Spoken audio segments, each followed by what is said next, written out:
There are things we can do. We bring in good news and we give it to you. We talk about podcast and connecting people and culture from here and up out of the globe. Qualified people who waiting to sell. Blessing that time and the efforts are rest. The brothers giving us here the promise of death. The welcome of life without fear. I live for Master. Play Paris, who make you again Sktv venue. C'est ma chenille, tina ke ase ma yamu. Engi sano muni, emu aye yo. Engi lofa muni, emu aye yo. Sktv, the best in Liberia. Sktv, the best in Africa. Sktv, the best in Mama Liberia. Must hold by the lofa and grand bazaar. Ena dine ya tumale, ena salia ya tumale, ena kwanakli ya tumale, ena kodubwa ya tumale, ena dine ya tumale, ena salia ya tumale, ena kwanakli ya tumale, ena kodubwa ya tumale, ena napagi ya tumale, esta tiki, ena napagi ya tosi wapa ma ya tumale,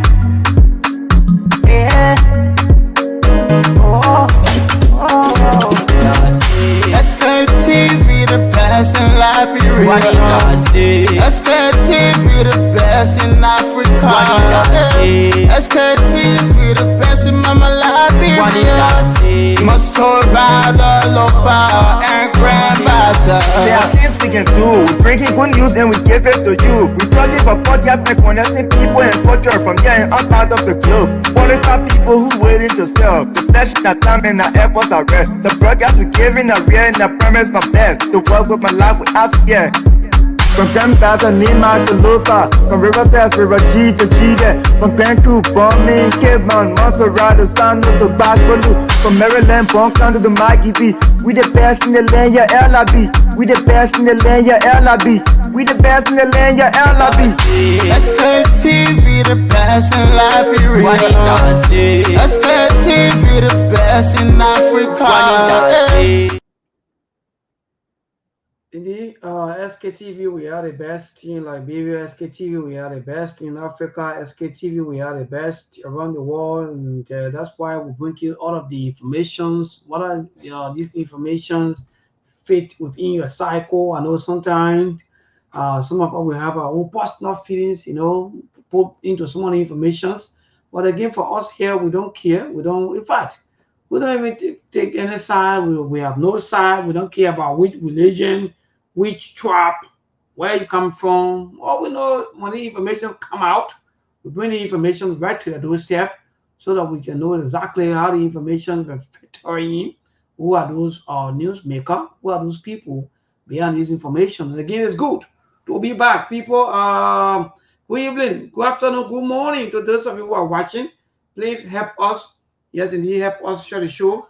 Today is Thursday, for a matter of fact, having to be the 12th. Wow, the month of March is gradually marching. So we're going 12 days in March, and what going on, people? Okay, so yeah, so the team will join us here very, very soon. The rest of the other team, including the social chairman, Steve Bode, or better say Mose, will join us here on the Thursday edition of the Sktv show. Yes, the show will be interesting because so many things happening back home. Our lawmakers in session fighting. I don't know what they are fighting for, but again, the borders, Wahala, yeah, the situation there at the Liberia-Guinea border, or better say, someone will say the Makona. The Makona River, yeah, right there where our people that they've been living in peace forever so long, only a few days because of some kind of money activities. Yeah, it's some kind of money. Some of you don't know some of the root causes of these things. So before you join side or before you take any side, make sure that you investigate as to what happened, what went wrong, what are some of the things that happened. So according to information, All of this thing started with the issue of mining activities. They said our machines, our yellow machines, and then the yellow machines just come into. So they said some of our machines, according to the Guineans authority, they said some of our machines, or the machine we have, some of them were over the river, the Makoni River, mining, and they say, in fact, other people saying that it's sand, they were mining sand. So the people said, no, we have to investigate what you guys are mining, what's going on? How come the river is between the two of us and you people are mining? Yeah, so that was, I think, that what prompted them to go the way they are going, but kind have been restored. Should I say temporarily kind, because we don't know the next reaction, but again, thank God at least our security apparatus, they are well posted now. At least you can feel the presence of Liberia, because whenever your flag, or better say a security officer, when they are somewhere, that means the country is represented.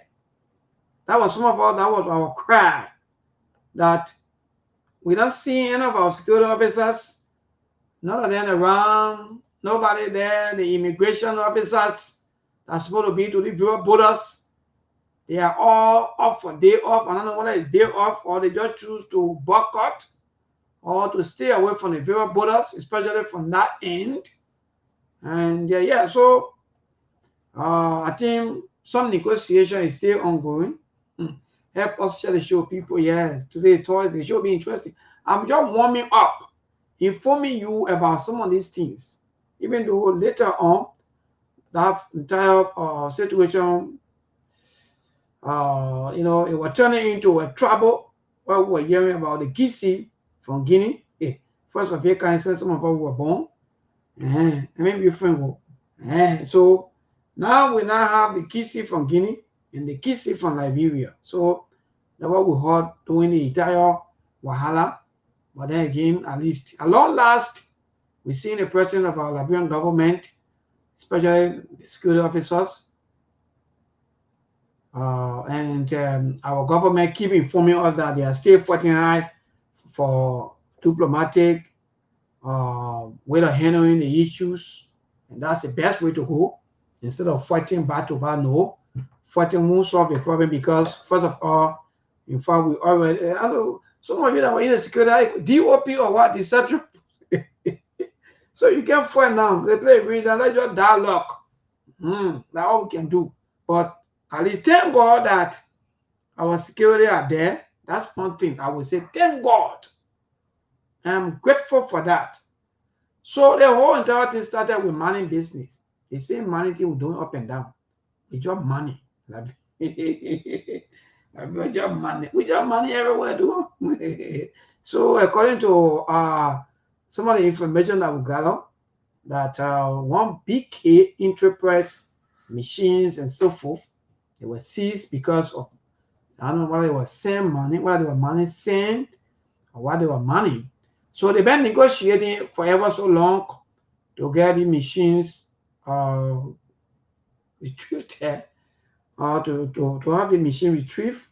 But then at the end of the day, faint. Yeah, so the negotiation is still ongoing. We don't know yet, so whether they get the machines back. But again, people, good evening. And in other news, the National Election Commission chair, the 4:30 p.m. Director Lasana has finally resigned. If a matter of fact, she will be stepping down, according to her, on March 15th of this month. That will be on Sunday. So hopefully she'll be stepping down as head of the National Election Commission. And we don't know as to what went wrong, but I think she still have another time, in fact, tenure. Her tenure is going to go up to 2027, but she stepped down. Yes, and it's good. Yeah, sometimes when the working activity, when the working and things, you feel that things not really okay the way you want for things to be, you not force.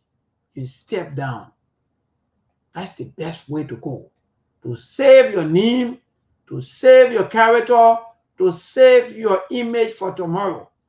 But because they issue a money, Liberians, we love the money too much until we can do anything to get rid of ourselves. But again, people, good evening, good afternoon, good morning. Please help us share the show. Indeed, so these are some of the happening back home. Our National Election Commission here stepping down, say that hopefully by the 15th, she already sending a communication or letter of resignation to the president that she'll be stepping down on the 15th of March. Yep. And yeah, so far, I think these are some of the trending national news so far back home. Yeah, so we stay more attention, stay on the Guinea and the Liberia border as to what's going to happen, even though the National Election Commission, or in fact the Commissioner of Resignations, there are a lot of mixed reactions from the public. Some are saying that there was pressure from the government. Some are saying that it's the best thing to do. Even though others are saying that, oh, maybe because they want to rig the elections 2029. God to God. Yeah, man, this country, the election business is not easy. That's why we keep telling our people, let's reduce the tenure of our leaders. So we have elections, we worry more about elections than our leaders solving their problem. So let's reduce all of their tenure. Even if we give them 3 years, let's give them 3 years. Because we worry too much. Who will not rig election? Who will become National Election Commission chair? Who will not become National Election Commission? All these things worry a lot of people. People all into some of us in our inboxes asking, what's going to happen next? If this happens, that means the government will be able. No! I can tell you for free. Only the president can decide to rig election. You know, National Election Commission. No. Only the president, if he decide to be dictator, now what can happen? If you have a leader that is dictator, that will tell you, yes, even though these people, they have, or maybe they're pressing one way, maybe one machine, but as far as I'm concerned, the power is in my hand, I'm going to continue. Then the president will rig the elections. So don't worry about who becomes National Election Commission. No. Then I see anything with Chelsea. Chelsea change their coach, what happened? And they say flocking us. Yeah, man. Some of you just get problem too much with everything. You worry a lot. But Monk is here, and they are good friend and brother Monk. Monk, good evening, good morning. You better say good afternoon. Well, what's going on? Glad to be here. Today's Thursday. A lot of stuff happening. I can't even keep track of things happening. Too many news. 24 hours news cycle. But I'm here. I hope the other guys be on the show today. I think Steve should be here. I don't know how soon it is, or Ali. And tomorrow again, don't forget our fundraiser tomorrow. By Friday. On Friday, I mean, which is tomorrow. We'll wait on the Ali gets back. So tomorrow we'll restructure the show as to when we do the fundraiser, and then we will cover maybe 1 or 2 topics before then. Then immediately when Ali gets back, then we can go back to our offering basket and close up for the tap bank. Yep. Yes, wonderful, Mark. Thank you. Yeah, thank you, my dear brother. So, like, I already started with the warming up. Even though we have so many things that you just said, to even some of these things, sometimes we even forget which one to even discuss, because every day you wake up, there are so many news, so many things happening. But at long last, at least we are not feeling the presence of our security officers at the border between Liberia and other Guinea, or at the Makona River, right there in Foya. So at least we are grateful, and I can show you, or if I can tell you that our joint security officers, they are there and they are protected. So that's one. And also today I saw that, in fact, I witnessed the same from the lower horse, where I saw 2 lawmakers. Yeah, into a Facebook. Yeah, that was just so surprising to me. I don't know, they say for yellow machines or for what, We're still trying to investigate to get the entire root cause of that. But from all indications, they say other people were talking about national issues, while other people were talking about yellow machines. So I think that, yeah. So, yeah, we're going to go to this. Like I said, we wait to see the outcome of the yellow machine because, like, it seems the whole rescue agenda is a rest squarely on the shoulder of the yellow machine, according to them, because of how they're trying to paint the picture or the scenario here that Joseph Boaga entire presidency, whether success or failure, will count on the yellow machine. So we're still watching. For me, I can already predict the outcome with the so many committees that have been created for one yellow machine. We already got the public works, local government, all this stuff. I know what will become of that in terms of maintenance. Those machines don't even look like they are brand new machine anyway. Some of them, they look mostly like some kind of a used or undervalued machines from what I saw. Other people are also saying are fairly used. So I know the whole yellow machine project will die on natural death, and I can guarantee you that. I'm not hoping for the worst to happen, but I can just see the whole bureaucracy surrounding this machine. I know how it's going to end up anyway. It's all about maintenance. So some people, it's almost like creating job or creating a political space for some people to run in the future in the name of managing the yellow machine and coordination. But it will all come down to maintenance and operation costs. At the end of the day, we won't see the fruit of this yellow machine in terms of the outcome. That's why I keep asking, I keep saying, the government should give us something specific as to what to hold them accountable at the end of this entire project. But so far, we can't even get mental clarity on this whole issue, whether it's about road construction, whether it's about road rehabilitation, farm to market road. No, they are just all over the place because they don't want to be definitive on that answer, because they know at the end of the day, we will ask the investment, how much we got in return, the Liberian people. And that's something we are yet to get clear. We can't get the real issue on this yellow machine. So we keep watching. For the election commissioners, I really don't know what led to her decision, because I don't think her tenure expire as of yet. But there should be something brewing behind the scene. I'm not yet to speculate on that. It's too early, but it's kind of unusual that you will be almost 2 years into your tenure. I mean, like 2 years away from, or 3 years away, and she end up stepping down. I don't know what informed her decision, but we'll get to know that Liberia. The news will still come out, and it was kind of a strange to me.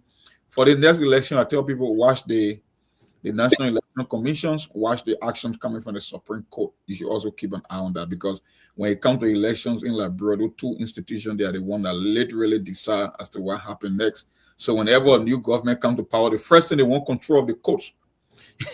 That's why everybody fighting for that. What brought the problem with the Joseph Nango, the cabinet Janet. Everybody want that majority on that court, because they think in the case of rigging an election, when the Supreme Court sides with you, then it become the final law of the land. That's the primary target. So keep an eye on that and keep an eye on the election commission. But anyway, I'll stop there. Steve, welcome to the show.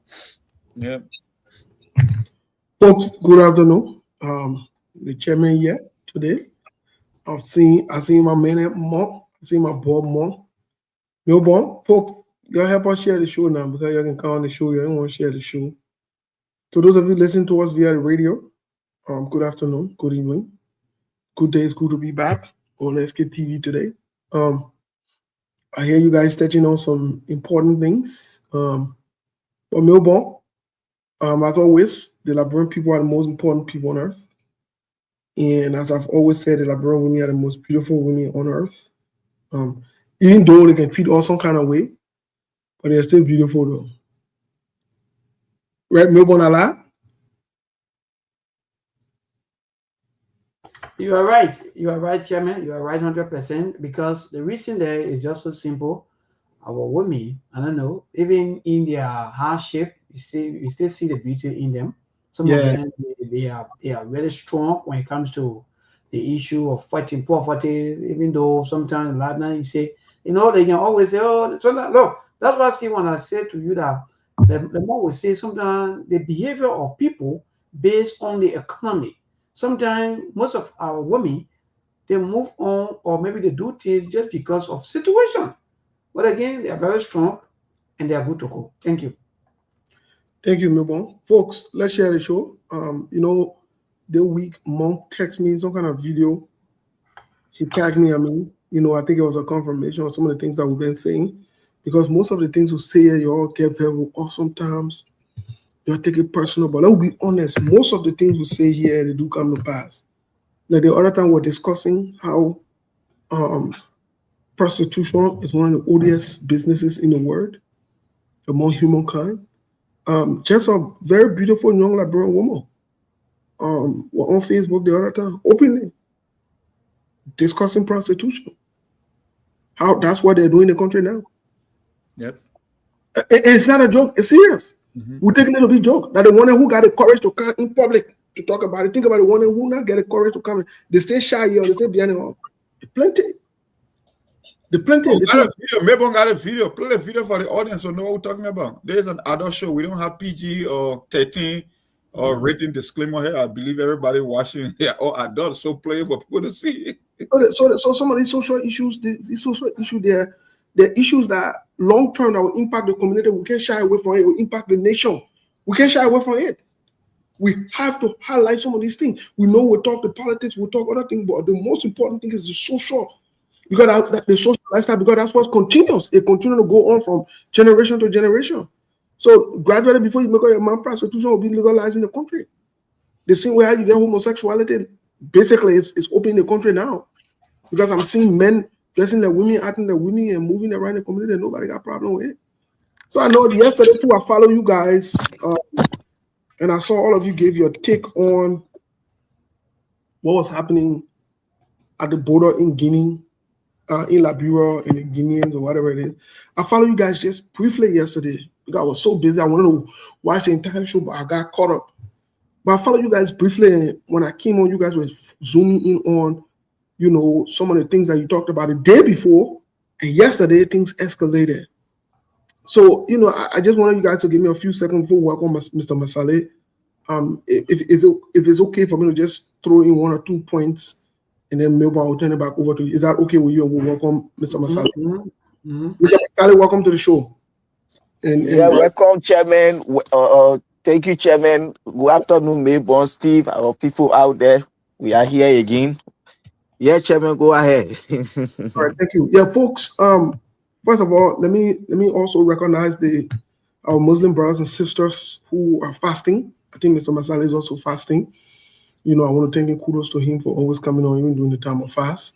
Those of you that are fasting, you know, we want to say, let God give you guys the strength to finish it up. I know you are at the last few more, I think a week more left or a couple of days more left. Pray for strength so that you can finish strong. And thank you for, you know, this time. But let me move on to what I wanted to say. Maybe check your inbox. Sorry, Steve, go ahead. So let me move on to what I wanted to say. Maybe you want to play the video before I get to that Guinea issue, or you want me to finish with my thought, then you just play the video? Go your thought. I think we can do the video later. Okay, so folks, you know, anytime somebody wants to disrespect you in life, they can give you signal. And this is a pattern or behavior among human beings. We human beings can act. It doesn't matter what tribe you speak. It doesn't matter what country you're from, what color you are. Normally, before we go to the disrespectful level, there will be signals. Even in your relationships, before you get disrespected, this is a normal human behavioral pattern. The same thing with military and countries. Before a country attacks you, or before a country tries to step on you, they will give you a couple of signals.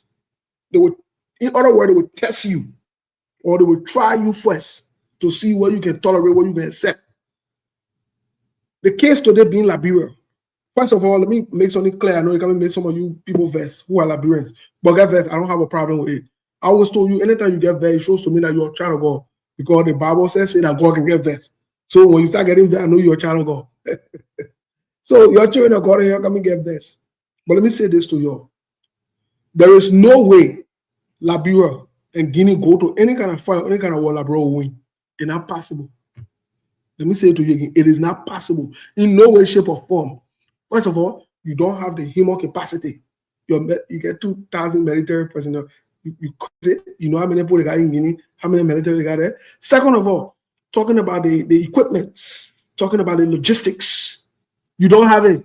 Yeah, I saw that one of them said they sent to the border today. You see the uniform on and looking rampant and dirty like nothing. I'm talking about the single barrel that they carry. You see it? They carry who they using single barrel these days? So you don't have that. Second of all, you don't have the technological means. You better get light to keep on with your citizen over there for less than 4 hours. You can't keep the light running in your country for 4 hours straight. You're not able to do that.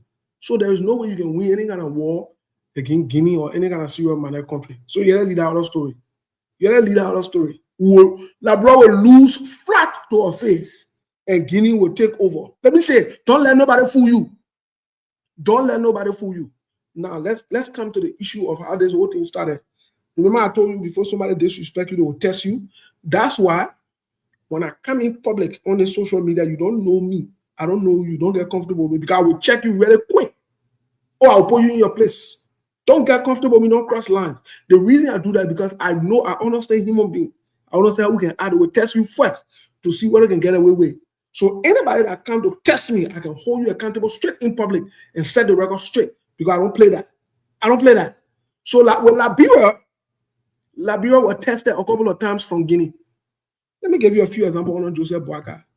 You remember Guinea requested that they should send one general that fled to Liberia for refuge by the name of Clove and Liberia taking over. Yeah, he was seeking asylum in Liberia. They remember. Yeah, that was when President Boakai took over New the guy that was sent, they said he was in South Beach and they thought they turned him over overnight. Yes. You remember? Okay. Yeah. You remember also Liberia turned one other Liberian Peking over to the Gentile regime. The Gentile regime, they take him over. You remember that too? Yeah, that were two incidents. When they say Guinean soldier came to, they sent a couple of commandos, they came to Monrovia, Front Page Africa reported here as well. They came to Monrovia, requested the little boy. You remember? Yeah, yep. They requested extradition, and people say against international law to even turn him over. You remember that one? You remember Guinea gave Joseph Boakai so Pico after the China labor over. They gave Joseph Boakai Pico and Unity Party was celebrating the year. They get a Pico truck. You remember? Let me yeah. Before we were complaining why President Boakai should receive Pico for junta government. Hey, Papa, guess what? If Guinea decided to take that place in Lofa, Guinea will take that place in Lofa. And I will stand with Guinea. Let me tell you today. I will stand with Guinea to take that place in Lofa because we are not a serious group of people. We sold our birthright to Guinea. The first time Guinea brought our first Kenyans to order, we should extradite another person to them, knowing that when they extradite to the Gentile people, that guy might not survive. And we've went ahead and signed on to the Geneva Convention that we cannot do that. The first time we made that mistake. The second time, what kind of countries or kind of country? So yeah, then so kind of you also arrest those so-called commando then first thing first. But you're sat on there, you didn't do it. You're allowed to make it. Then again, you won't pick up. You decide to go and celebrate that today. You know, say you can fight it or you can rescue your people. The problem is a loser. Joseph Boakai is a loser. They don't care about you. But let me say the last thing because I'm about to do something quick. I'll tell you what they're about to do something quick. Let me say this to y'all. Let me say this to you so you can understand it. The security apparatus that you invest, I don't know how many millions of dollars in, more than even the Liberian people. They're not able to go protect your border. So why are you investing all that money in the budget to the security? Why? Why you got millions and millions of dollars that you're investing in the security when they can't even provide protection? That Liberian people that sort of go stand to border to defend the border. You ain't ready in that country. You ain't ready. Guinea decided to take all that play. I will stay with Guinea. Let me tell you today. I mean what I say. Your government don't care about you. They are corrupt. They're a bunch of criminals. They are stealing. They don't care about your protection. Anybody decide to invade Labrador today, they can invade Labrador very easily because the government don't care. They put money in the security agency, go there and take it from there. They're not treating the security people right. They're not taking care of them. But maybe I'll turn it over to you. Well, thank you. Even though we started with the social, as you said, we wanted to talk about the social. But from all indications, maybe you were rushing. So yeah, Mo, what you about? Would you play the video? Well, when Steve come back, Steve is the social chairman. So when he come back, we can flip back to the social. We can just continue the way the discussion start concerning this issue because I think like the government took a marching order directly from Sktv. Everything that we recommended when I woke up this morning.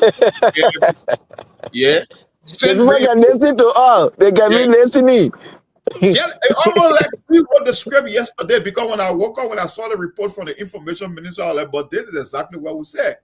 explore diplomatic means, but the first thing you should do, send reinforcement to create that assurance to our people so that they can stop interacting with the Guineans military. That way they get some kind of a reassurance and guarantee that the government is present, because it's one of the many reasons we have been advocating for when it comes to border security.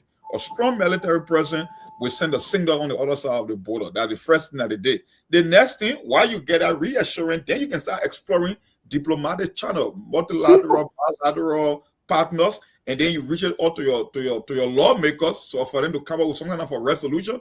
Because now you sit on the non-permanent UN Council, so they're watching you too, how you handle the situation right in your backyard. So when I woke up, I saw it, I was like, oh, man, SKTV is doing great.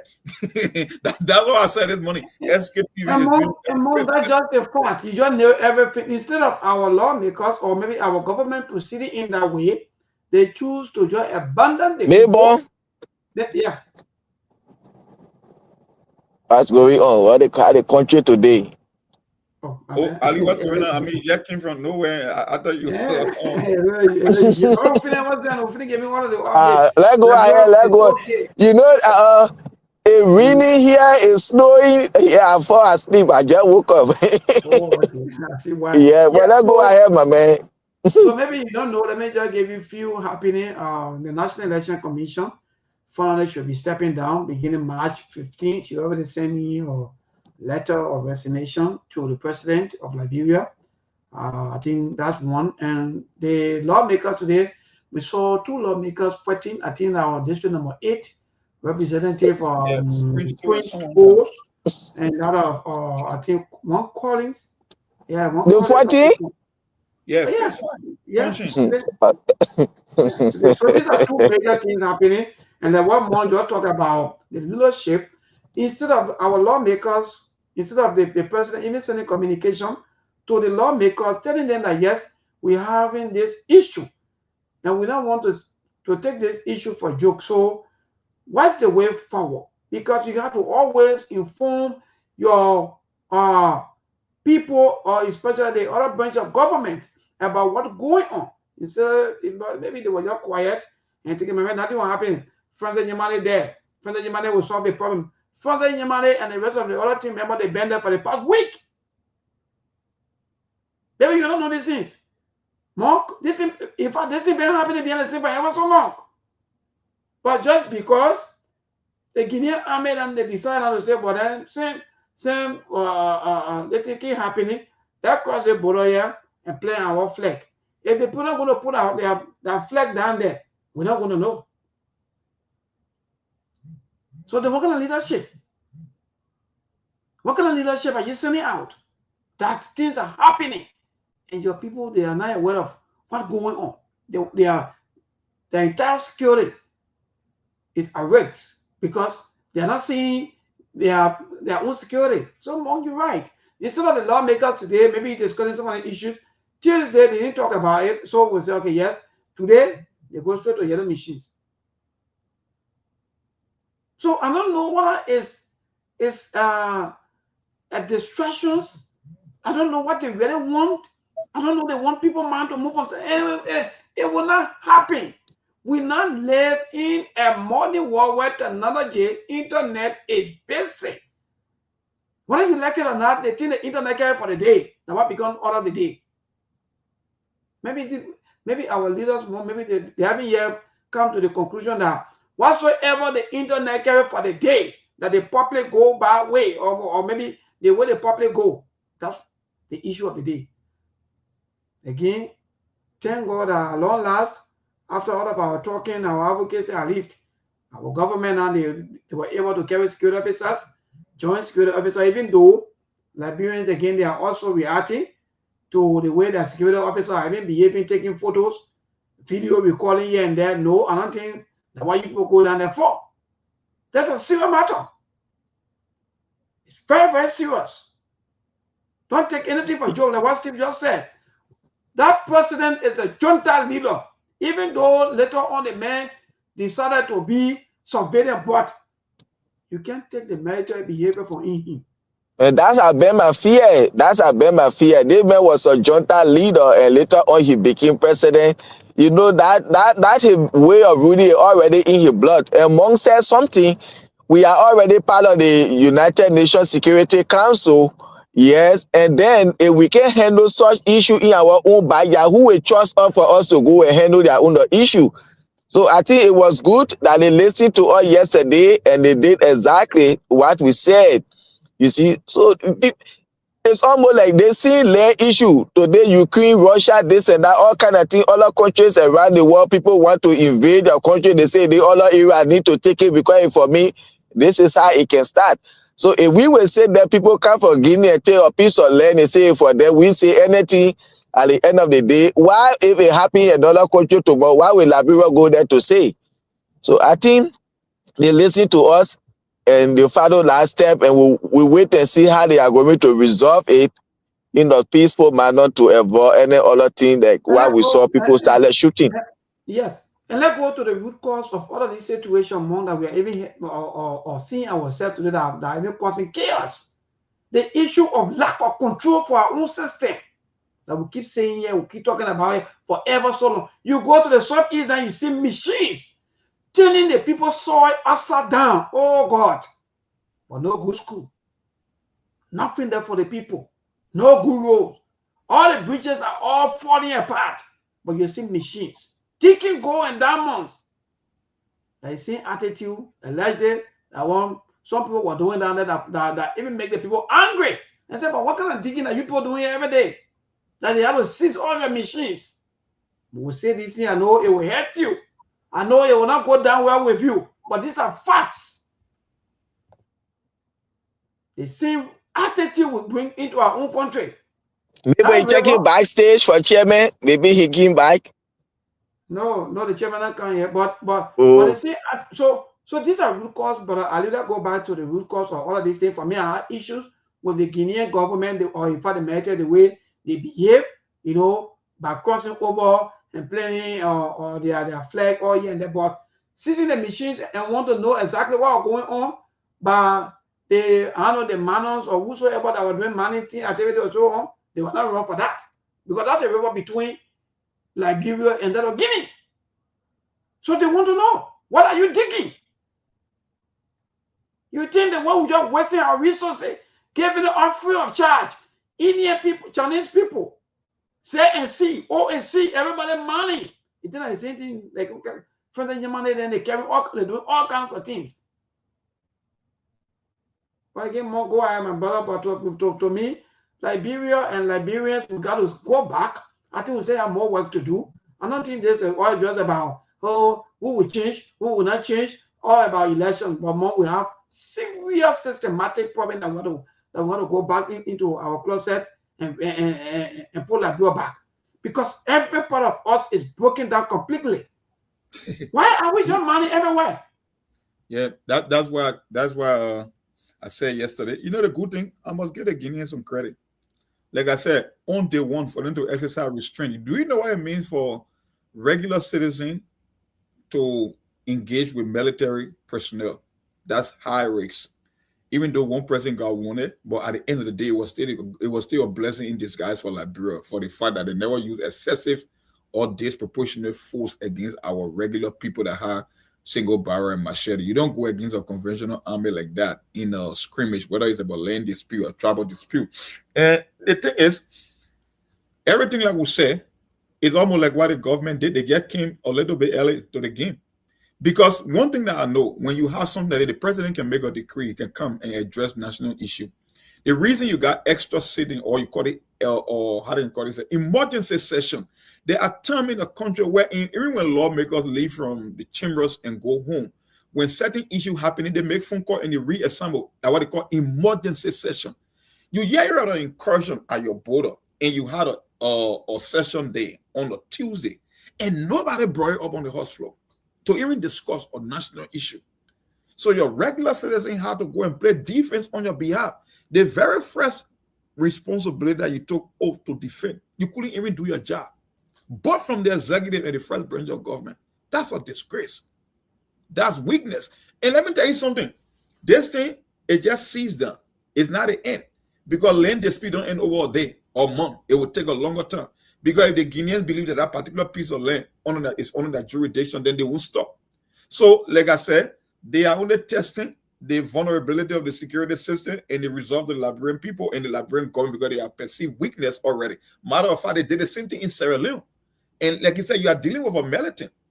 They are strategic when they're doing things. They don't think like you and myself. Everything is about planning. You saw what they did to our people? They retreated on day one and then came with firepower the next day. Why do you think they did that? They knew exactly what they were doing.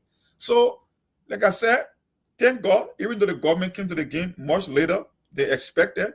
At least the first thing that they did was to send people, like I said, send out reinforcement and then start looking for means to channel this thing diplomatically, international partner, take it to all the regional and global bodies so people can be aware globally that what is happening at the border, they can be fully aware of it. So I will say again, kudos to our people, but there shouldn't be a routine that you want to play the role of military at the border crossing point to all the people in Lofa country, not only Lofa, but any bordering town or clan, or you can call it city. Don't engage another country's army as civilian because you are higher rate. You almost like it's a suicidal mission. You're not going to win that fight. You stand no chance in winning that fight. So you want to desist from that habit. Do what you can do. Stay grounded, but don't engage in any physical confrontation with people, especially a military. You don't want to do that. But that's where we are. It says a lot about our country, and I know it will be tested again. They are watching to see how the government will respond. So we hope for the better. We hope that cooler heads can prevail. But at the end of the day, our government need to be very, very proactive. We'll talk about the budget and the military. Why you don't have the bulk of the military concentrated at border crossing point where we are most vulnerable as a nation. Remember, if you can protect lives and property, then you don't have a government. That's just technically that's why it is. When citizens are going to play the role of the government in the name of defending their territory, then it means we don't have a government because at the first, it's almost like you go to school and say you got to learn ABC before you learn as a start reading. You can't even do the ABC. How can I say to read in the future? You don't even have the foundation. Now, what happened? The number one responsibility. Mark? Yeah. All right. Yeah. Yeah, go ahead. Yes, So I'm getting you. a pause button. That's why I keep saying, I say almost like a student that's required to learn ABC, S, and so forth, you start reading sentences, right? That the first order of operation for the government. The reason Joseph Boga raised his right hand and swore all the Bible was he would protect lives and property. That's the first job of the commander-in-chief. So if he cannot execute it and citizens have to step up to play the role of a military to defend their own territorial sovereignty or integrity, then it means we don't have a government in Liberia. Even though it might look like a government, but then that's it. So thank God, like I said, it came a little bit later, but at the end of the day, at least maybe some people that are listening to SKTV, and I think our recommendation came true as predicted. So that's exactly what they are doing. So I will give them partial credit for that, but they were never proactive. They were reactive. And in situations like that, you don't want to be reactive. You want to be proactive. But why they were behaving in that point, man, Mark? For me, myself, I don't even get it. Why were they behaving? Were they thinking that maybe the government going to listen? They're going to pay. I don't know. What are they still getting anything in mind that this president is a junta president, no matter how you want to put it? They don't get it. They don't know. They know, and that's why he flexing a muscle because it's not only limited to Liberia. He did the same thing in Sierra Leone. Yeah. So the question you ask is why this guy keep flexing his muscle? Because it's about land. Maybe those land you don't know whether they got some kind of a critical mineral that both sides know. Maybe it could be the reason because I thought it was just about the company money illegally, but no, it's all about the land dispute. It was today. This money I got 100% showing that this thing had nothing to do with the money. It was all about the land. They want that piece of land. That's their target. And like I said, if that is the intent, then they won't stop there. They will keep pushing the envelope until they can get what they want. So we'll see how our government going to handle the situation. And the dialogue that we are making, let me ask you before Brother Ali come on, the dialogue we are making, who are we really dialoguing with? Because if we are dialoguing and at the end of the day is not making any progress, then where are we heading? First, I don't know. That's why I keep telling you, you got to watch out for this guy. Because you had a team that was assembled, right, to negotiate. It been almost close to a week, right? All I guess a few days, and they couldn't get it done. And now you have an incursion on the border and people crossing over and terrorizing your citizens on the other side of the Liberian border. So the question is, what becomes the initial negotiation, and what will be the next step if the worst happen? Because we part of the MRU body. Then you get the ECOWAS body. Then now Liberia is not only represented from a regional standpoint, we are on a global stage now by being a non-permanent member at the UN. So it means that there are more pressure being exerted on Liberia from an international standpoint than what we think we have over there going on at the border. So the question is, if the worst happen, then what would be our response? I'm not hoping for the worst to happen, but like I said, it's a pattern. It came from the Sierra Leonean side of the border and now to the Liberian side of the border. So the question is, what will be the next course of action? And can we legitimately make claim to this particular piece of land that Liberia is the owner of this land, or this land is for Guinea? How do you separate the two? Yes. That's what I really want to know. Yes, that's the thing too. That's another, or maybe forward march discussion that we will want to know exactly as well. Who owned that? Maybe that parcel of land or that piece of land. Who owned it? We will get to know. But more, because for me, if Liberia was founded 1822, independent 1847, and Guinea who just got independent 1958, well, people will say maybe yes, maybe they play for Guinea or they play for Liberia. But for me, that's not really the point now. The point here is we have the embassy of Guinea here in Liberia, and up to now, our president or even our government haven't yet reached Conakry, because all of the entire discussion is right here between Liberia, Foya, and a lot of the place there, that there were most of the discussions, there where we see all of the discussion. Why are we not reaching to the capital city and to hear from the president or even to the power that be? I'm very concerned more before Brother Ali. Come on. Ali, go ahead. I think Ali. Chairman, welcome. You are in flight. The internet kick you off. Yeah, I don't know what's going on. But sorry, answer Melbourne question for that will come in. Yeah, the problem here, Melbourne, is all about weak leadership. Like Monk said, if a president or a country, if you cannot prioritize your citizens, their well-being and safety, then you are not a government, because that's why you were elected for. You took oath to defend your constitution, your citizens in the country, their safety and well-being should be your first priority. Like this whole thing started, we saw citizens going to battle these people. Like I said, that has been my own fear, because I know this man, he's a junta, even though now he's a president now through election, but we have to be careful. And this thing happening, we get the Guinean embassy in Liberia, we get Liberia embassy in Guinea. Up to now, we haven't seen anybody speaking from the Liberian embassy in Guinea to say, oh yeah, we're on top of the game, or to get any statement from the Guinean embassy in Liberia to see how we can come to a dialogue. They things started with land, later on it came to a travel issue, and now we don't know where it is heading to. They said it was people bringing in machines and all this whole thing. So that's what I said. We had to know the main thing that behind this whole issue, whether it's a travel thing, whether it was a land issue or machine issue, people coming money, then they will know how to handle it. But to see, we can't get no statement from our Liberian embassy in Guinea to reach out to the Guinean government from their own angle to see how they are having discussion with them diplomatically. Nothing we are hearing. But thank God our army are already at the border now. Our people now, they feel safe and secure. And then we look forward to see how they are going to come to a dialogue to resolve this whole issue. Because land dispute today, we see what happening between Russia and Ukraine. Yes. Well, thank you. Yeah, thank you. So I think thank God that Steve is here. Maybe you will, because for me, I'm still concerned, because when the Sierra Leone happened, I think we also saw that even on the international news, we were also there that the Sierra Leone president have to, I think, take his flight to Guinea to have that issue that I think they have been resolved. So but I don't know whether our own is behind the same talking, because our government will keep getting press releases from, and we haven't received any information from Guinea pertaining to all of the incidents. So are they playing deaf ear, or what's going on? For me, I'm still concerned with this. I mean, before I tell God, Steve, maybe more you too. Well, yeah, but go ahead, Steve. Well, Melbourne, let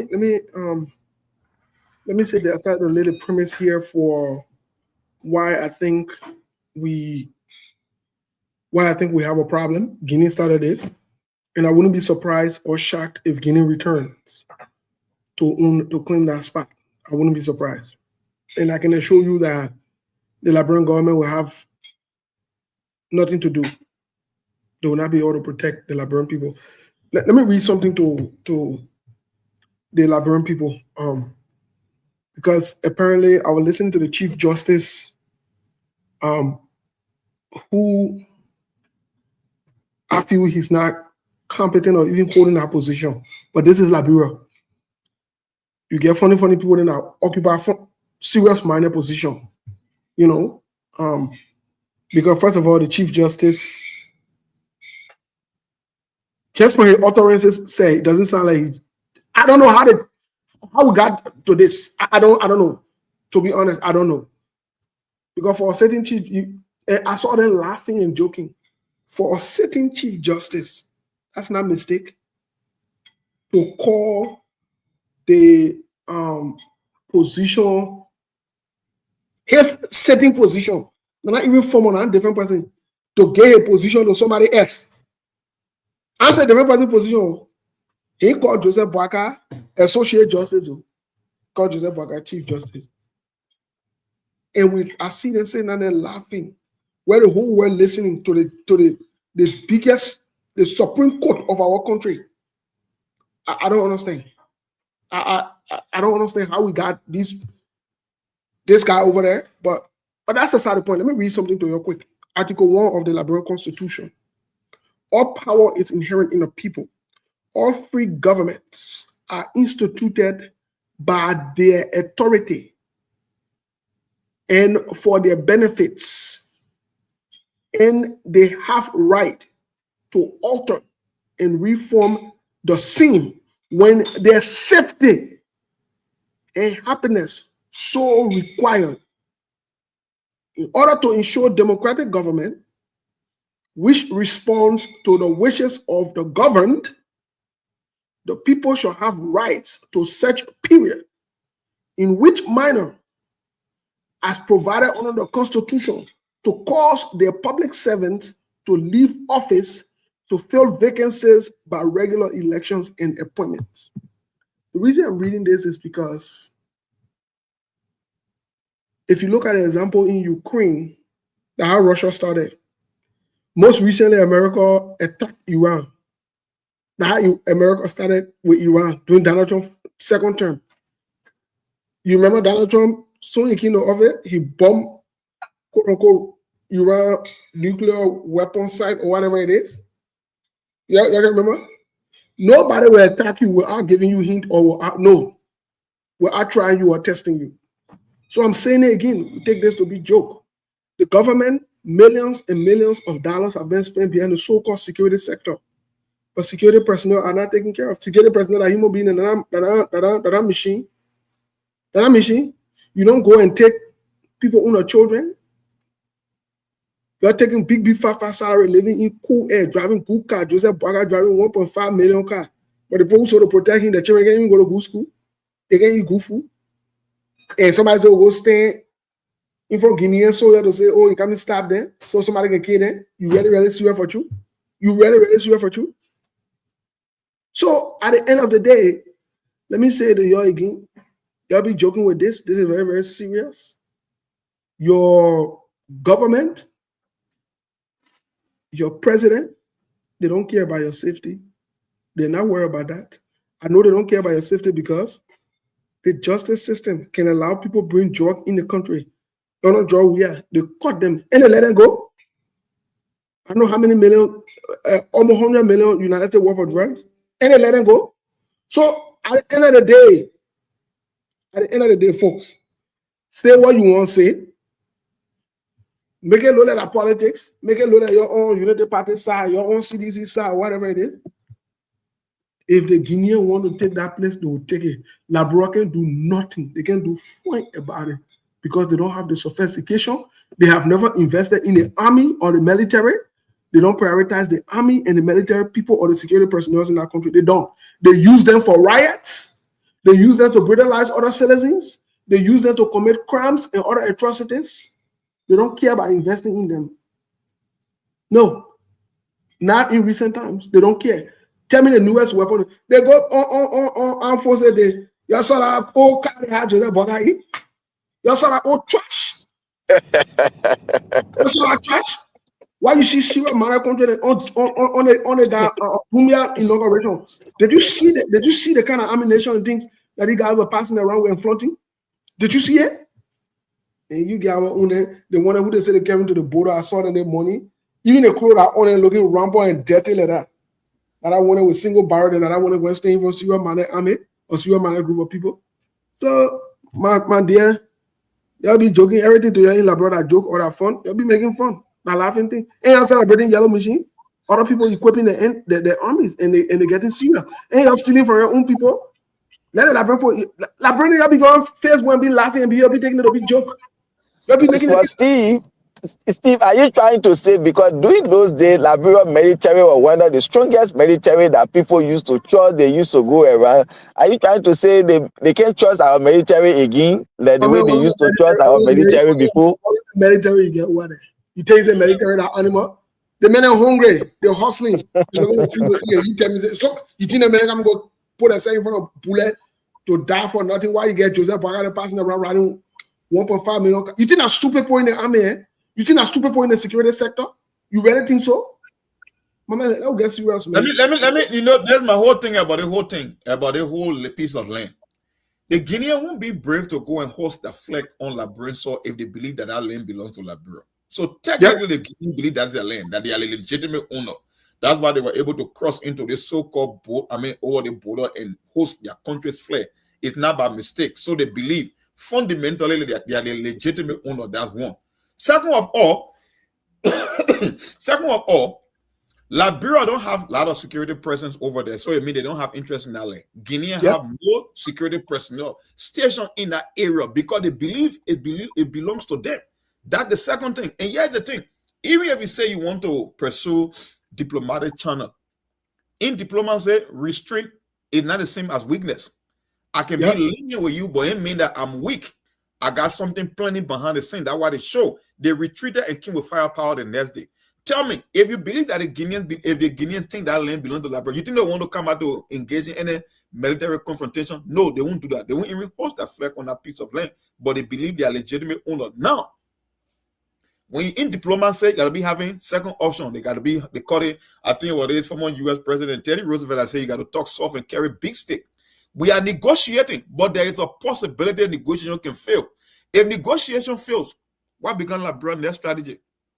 When you don't have vested interest in the military. So at the end of the day, I can project that Liberia will end up forfeiting that land to Guinea. Because that way you look it up, it doesn't make sense. We don't have presence there to deter the Guinean. We don't have military readiness if the worst case scenario happens, if diplomacy fails.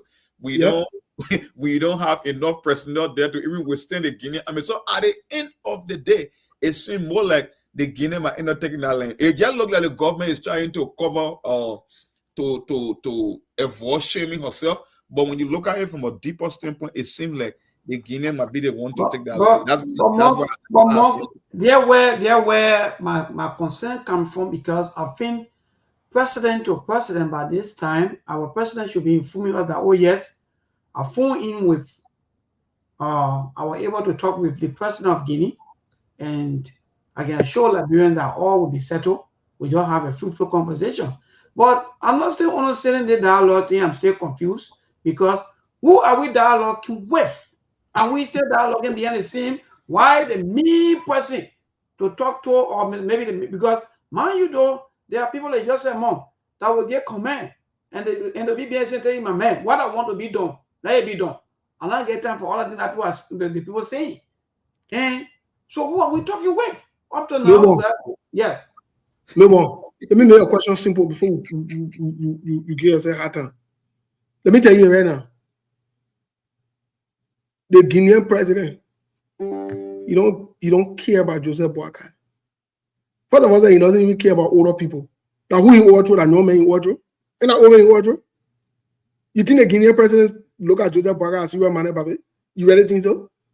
You really think so? The men who were bodyguard to the president remove the president. What did Joseph Boakai say tell you? Secondly, the last part about it is this: they don't take Joseph Boakai seriously because of one major reason. And that major reason is, my man, the people can you all pick up truck. You celebrate that. Hey, what do you expect? So they owe the Guinean. They owe the Guinean. The Labran government owe the Guinean. The time we told them said they might get a junta truck back, and they were causing on the show, yeah. And we told them said it was not the correct move. It doesn't look good. And we told them let it get the people truck back. And we let back in, we let hand out. So they get another hand out now.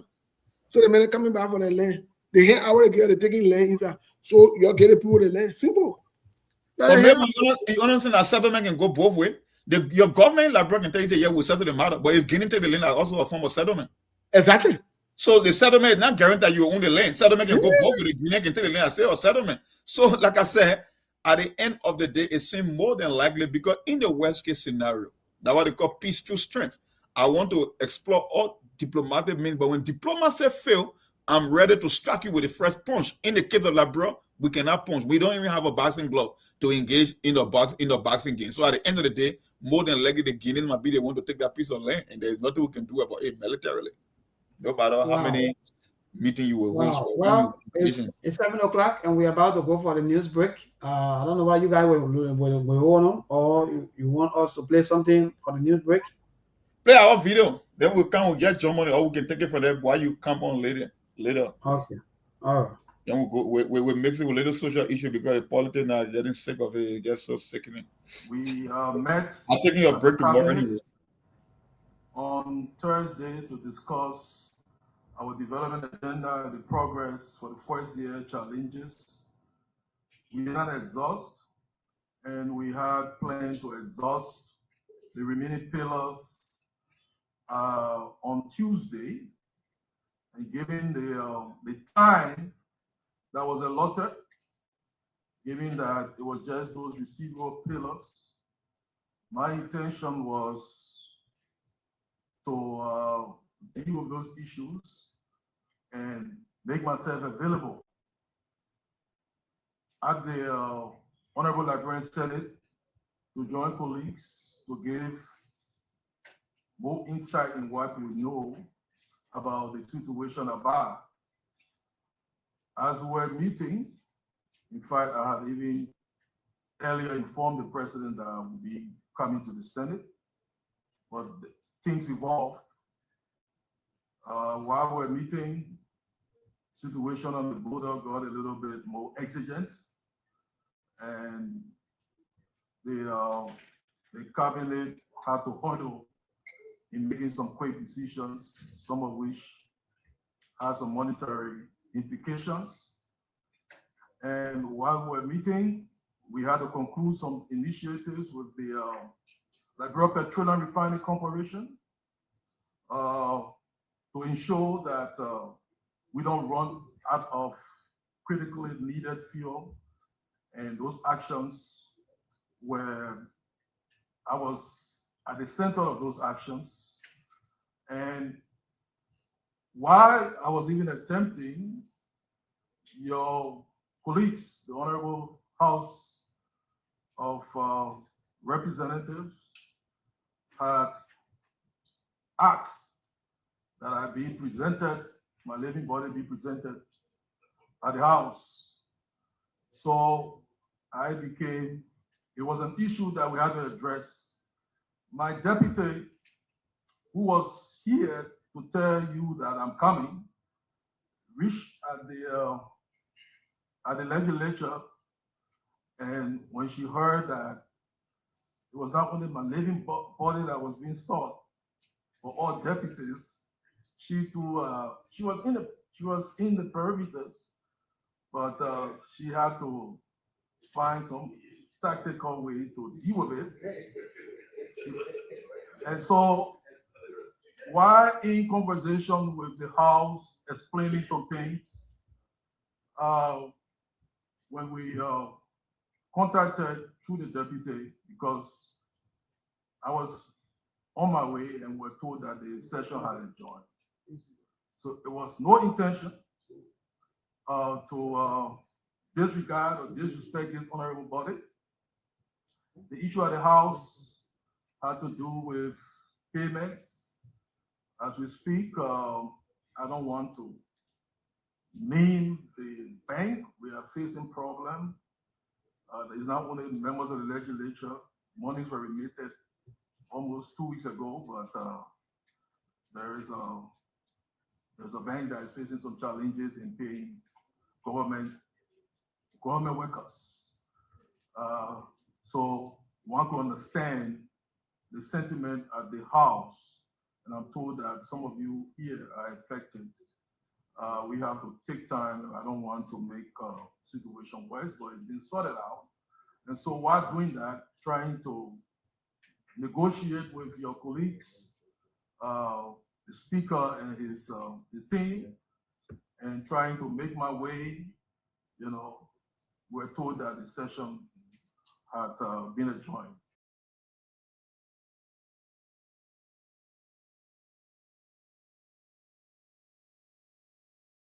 Just you with that flag. This is why I stay holding up to it. And this flag, this ground is for this flag. Why do you feel so much entitled to this land? Because this is my ancestors' place. My great-grandparents were born in Liberia. Ome Chukle Bungo, Ngeya, Chingo were born here. And my father was born here. Mr. Biopo N.K. Bungo was born here.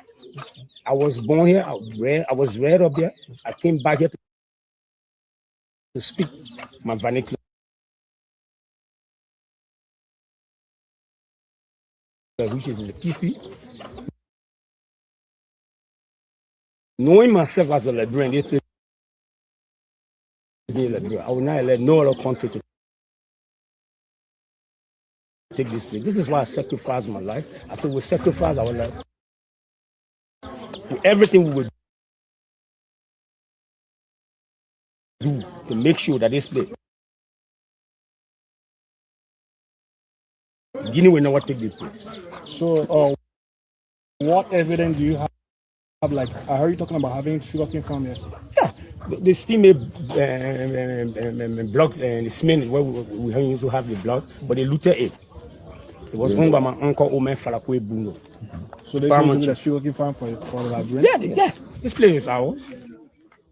I think I was just trying to explain something to somebody, but when we were small here. A helicopter team used to leave from Monrovia to come here every day. They used to learn all the Mount Tokyo. They used to learn. They spent 2 weeks doing survey up there.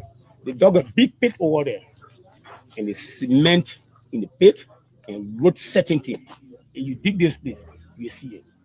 We're small boys here. So I know very well this land is my land. This land for Liberia.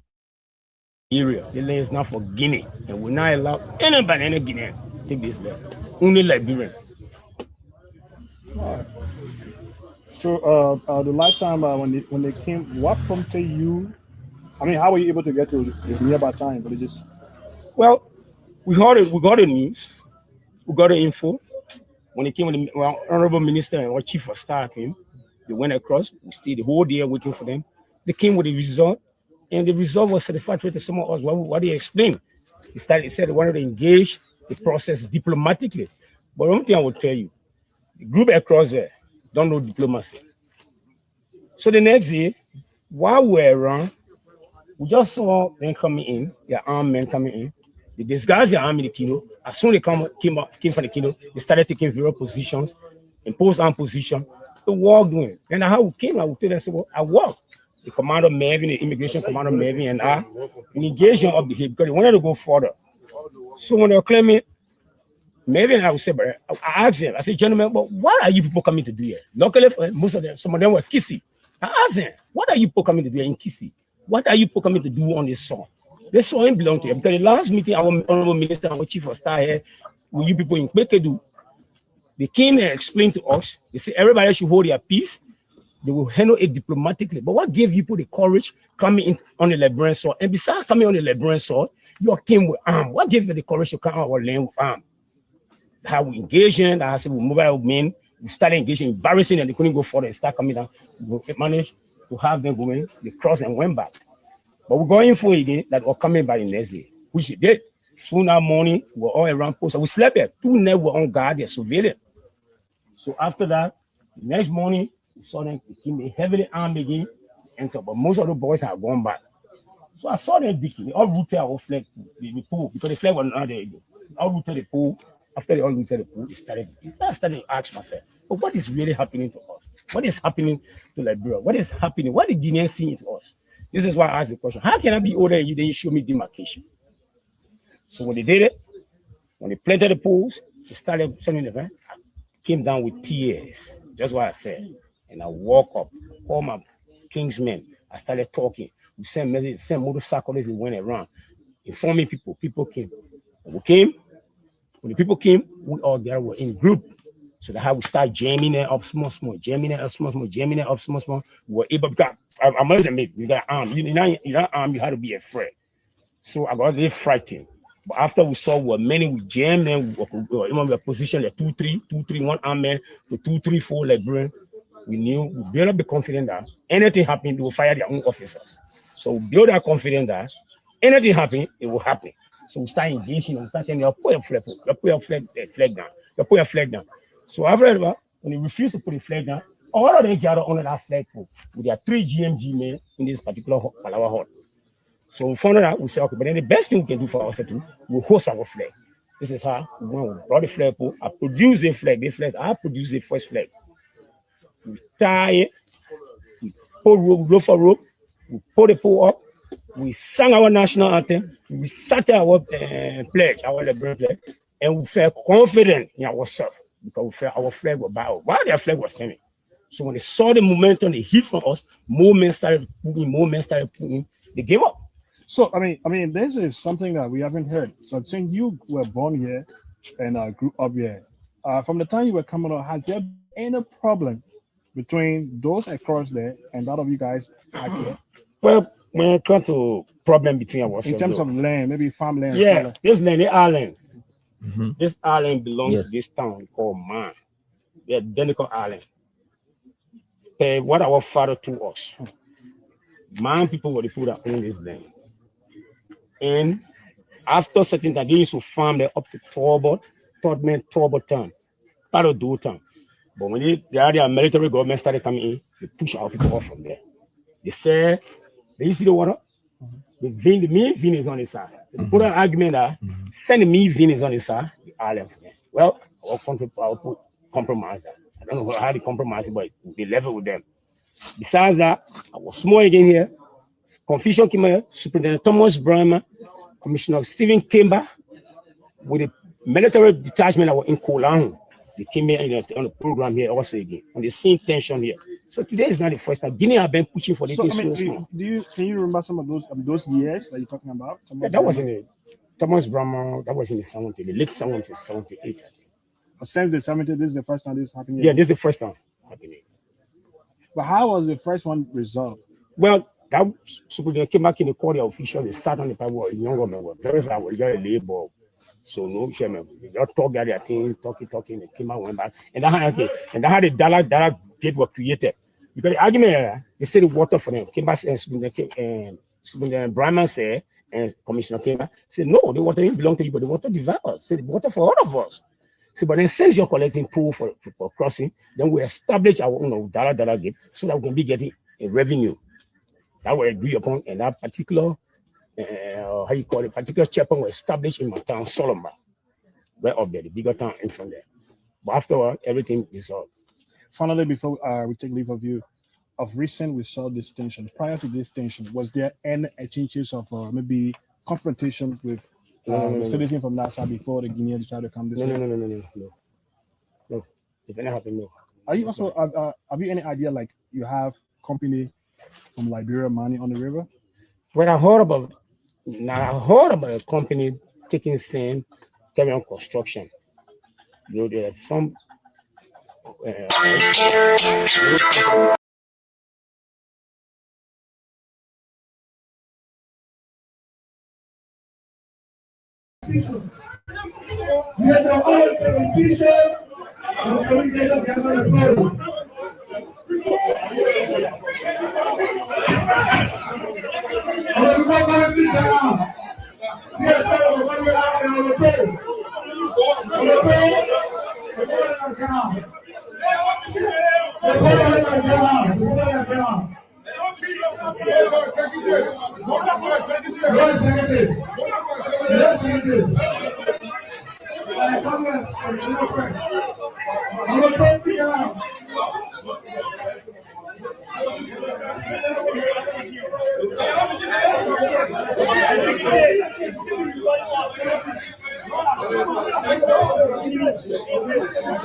All right. So we're back, folks. You just listen to the news break, the news bulletin. 15 minutes of news bulletin, right? FM 96.1. The time check is nearly 17 minutes down 7.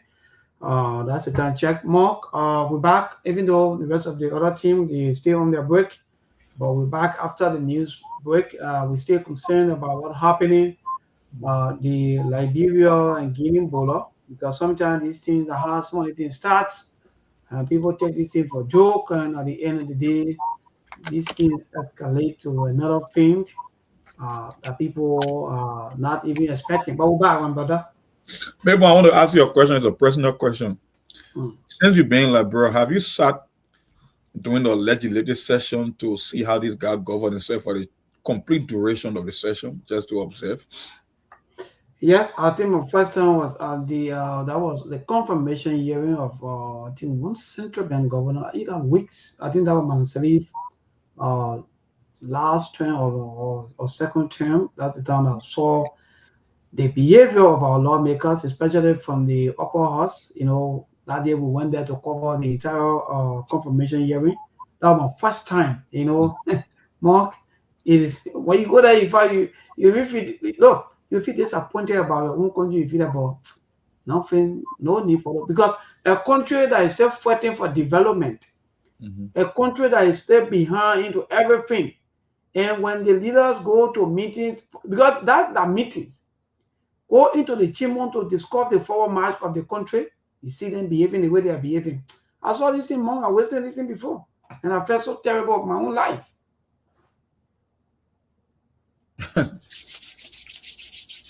It's not a joke. Let me tell you. In fact, why some of their friends are serious, like for example, like one of, in fact, the lawmaker who are even having some issue with district number 8 lawmakers. In fact, you also have problem with the speaker. And you know, that one thing that I'm always observing.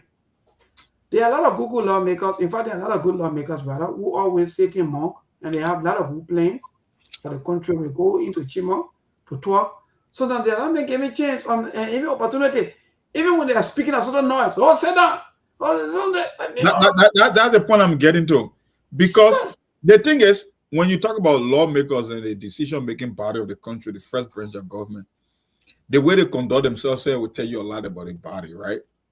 I know it happened all over the world. Sometimes people can get in their feelings, they can get into scrimmages on the horse floor, but it's not common. The thing here is, when you watch them, the way how they conduct themselves during session, the idea that they discuss, and how they go about conducting themselves, it says a lot. And that's why I believe we cannot get any result from them. Yes. I agree with you 100% more. Because if you cannot conduct yourself in a professional manner, how will you discuss pressing issue affecting the country? I'm not necessarily because I'm not only saying there's an isolated incident about fighting. Okay, I agree. They're dealing in the Philippines, in other countries, I've seen lawmakers getting, but I'm just talking, when you look at the whole duration of a legislative session, do you come up with any idea that they are working on something substantive? No, because they can't even, the decorum, they can't even establish a perfect decorum in terms of orderly speaking and who will raise their hand, who will talk. They can't even do it. So if you cannot conduct yourself in an orderly manner as professional, then it means you cannot discuss nothing substantive. That's why if you have monitor a particular session from the beginning to the end for an entire day, at least once in your life. Not look more. Even let me tell you, oh God, look, when I went for that confirmation hearing, and this one my colleagues with myself went there for our first time, you know, they were like, this is what happened here. Why other people talking about the confirmation hearing? Other people talking about what they can get after the confirmation hearing. Other people thinking about how to go. Other people thinking about they have issues they want to go to. They're not here to come waste their time. Let them do the, I don't know, I can call it the attempted. You know, you're hearing all kinds of things from your leaders. So, Monk, yes, before Ali come on, exactly. That's why we are failing every day of our lives, because the people they go to meeting. Because for me, I call that meeting, and they are behaving like K2 students, because they are even behaving like my daughter, like mailing and sitting there in some kind of more daycare and just stepping throughout. Total Fanti lecture, I will call Fanti lecture. When the Fanti people lecture, you don't hear no till they get shouting. That's why I give it that name Fanti, because every time I watch this guy, whether it's about budgetary issue, national security issue, compensation issue, you can't make sense of that discussion. You cannot come from there and say, you know what, they are working on this resolution, and at the end of the day, this is what we'll get as a country. I can't make sense of it. But anyway, I tell you what, yes, but Ali was saying you because Monk asked a very, very good question, and I how to behave more. That's just the behavior of our leaders. But Ali, go ahead. All right, so go ahead, Monk. Go ahead, Monk. I'm in the middle of something. All right, no problem. So yes, so let me check in again on that, Monk. You see, Monk, this is not the first, nearly the second, nearly the third. And I don't know whether maybe should we not have maybe like, for example, where people will be if the same thing that happened with maybe we chatted all time. Because I think the best lawmakers that I ever interacted with, I think our chatted all days. Because they were serious and they were making less. In fact, they were making about $1,000. They were not making all the huge money. So I don't know whether maybe it's the money that turning their eyes, or because I think they have been given a lot of privileges. Maybe they kind of more thing that have been given to them or giving them. That's why they are poorly performing. I think these are because if you make the child go for over plus, for example, sometimes they do something on the bed. You know, Mark? Sometimes if the child stomach feel over plus, they misbehave on the bed. And I think that what's going on. Like we got to go back. We got to stand up, or else we will continue to go this way. Now our lawmakers, all they care about is the fancy car they can get. Now Friday, tomorrow be weekend, and the weekend will be a very long weekend that will extend all the way to Tuesday. Some of them will go for weekend break. So at the end of the day, all their info is what they can get, how they can get rich. That's why most of them come. Can we now reduce the lawmaker salary to $2,000 without any benefit and any other thing to be added? Can we do these things? No, that cannot happen. You can kiss that goodbye. It will not happen. If you're going to give them all those incentives, you cannot. People hate losing things that they get free. No, they don't like it. It won't happen. But my thing here is, I don't think it's the money. I don't think it's the compensation, because if it's a compensation, then you expect them to believe in an orderly manner. They even the child still days because they were making less. I think it comes down to the quality of the leadership and how responsible these individuals are. Because, maybe sometimes I can get sick. Which quality are you talking about? Because the individual quality, the way how people carry themselves. Okay. Even during the 90s, when we were talking about people, the Nyondwe Montcomlan and the Blamo Nelson, all those people that Councillor Bronsky, those were responsible individuals. Even when you see the impression they carry themselves with certain demeanor, you cannot say that for this current generation.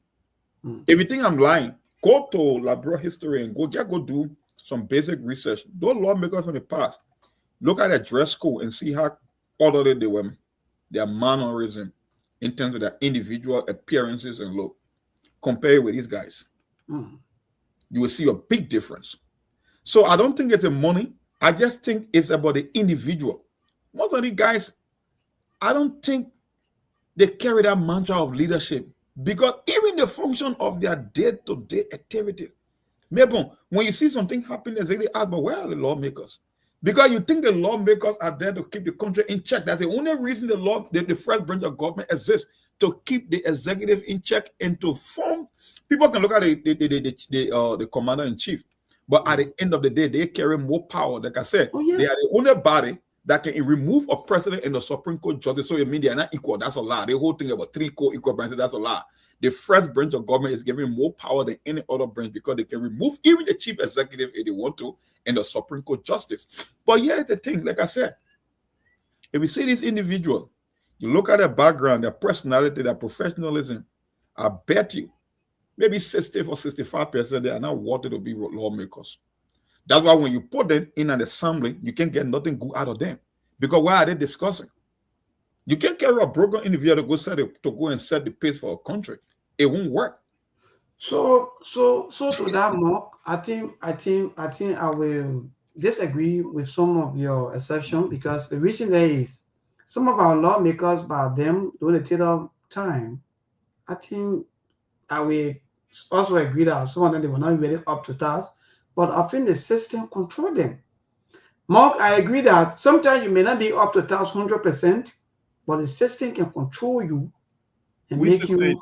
talking about like control you, like how like Charter was, he was controlling the lawmakers. Is that what you're going to say? That, No, I'm not really saying that he was controlling them maybe 100% or this and that. No, but the Charter regime, the Charter himself, he was not allowing the lawmakers to have freedom of, liabilities the way Madam Salif Town, they started with the issue of people, like for example, maybe the lawmaker maybe can bring 50 containers in the country free.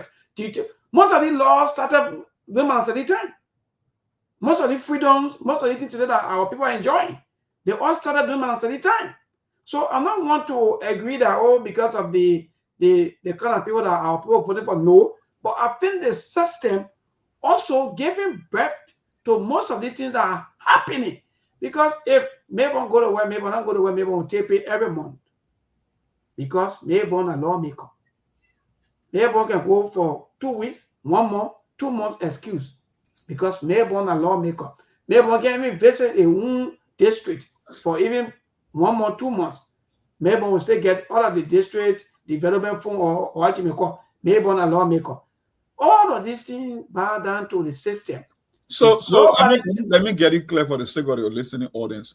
You are saying that technically Madam Salif single-handedly destroyed the first branch of government. That is Exactly. Indirectly. Exactly, Mark. And 2, you are literally saying the compensation or Charter was more brutal and he was most repressive, and they never have freedom. So his leadership style alone kept them in check. So it has nothing to do with their individual personality, but the compensation and the expectation. So you are literally saying Madam Salif was the one that brought the problem upon the Liberian people, because I think they are 100%. I agree with you, Mark. That's just the point right there. Okay, all the things that we are going through today, everything started from Madam Salif first term up to a second term. That's how Liberian are open to, in fact, our lawmakers see the issue now of lawmaking as business. Yeah, because excuse me, during Charles Taylor time, all of these things, you never saw any lawmaker in the country or taking even $5,000 as salary. But when Madam Salif came to power, she said, "Oh, I think the best way we can get rid of corruption is to pay people huge salaries." You see, so all the things today, you see lawmaker making 12,000, 15,000, minister making 20,000, 15,000. All of these things started under Madam Salif administration. And she just told us recently that she owes nobody an apology, that she served the country well. and you're talking about system.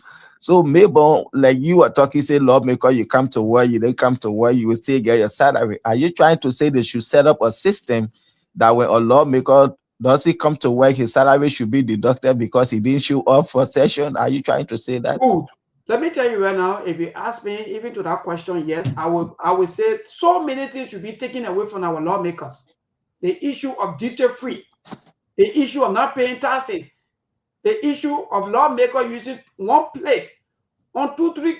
You don't even know what Liberian people are going through from the hands of these people. When you told the justice and you hear them, Aliu, take everything away from these people. If that 3,000 they will make per month, let them make 3,000 because you go there to serve, according to you. No, maybe I get it. Let me come back again. Let me suckle on it. If you go open the line, since y'all want to call, I will give her first preference here. Okay. Let me see the thing. Anywhere in the world, right? It's a basic economic principle. I always say it on this show. They say people respond to incentive, right? The more you pay people, the best you get out of them. That's the whole idea of good compensation. People will go beyond the call of duty just to give you result because they are satisfied with the compensation you are giving them.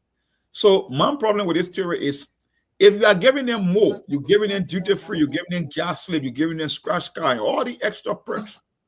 If they cannot get a job done, if they cannot even improve their personality or decorum when they assemble, why make you think you will get a better result if you take away all the incentive? Then I think they will get worse than what it is right now. No. You will get something more, and guess what? There where now you will get the real group of people now who will want to go and serve from business people. There are people who see the law. Let me tell you, you imagine more. You have people like Johnny Bailey, for example, people who need rank, thinking that when they come to the position that they will transform the livelihood of our people. They feel they born counted a huge fire. You see anything from Johnny? You ever hear anything from Johnny Bailey? Because they see this thing as a way of making money. District number 8 representative, the men are just fighting who video trending here today. What are you getting from out of him? It's a black ball.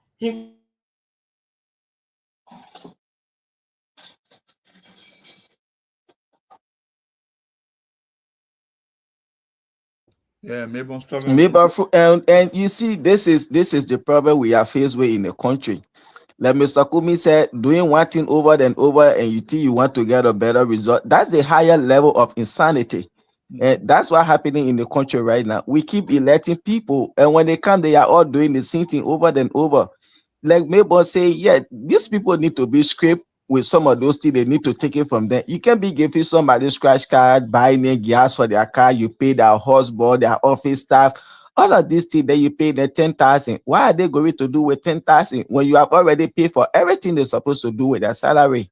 And you see, and again, I don't really know, because this lawmaker, they are the one that determine their own salary.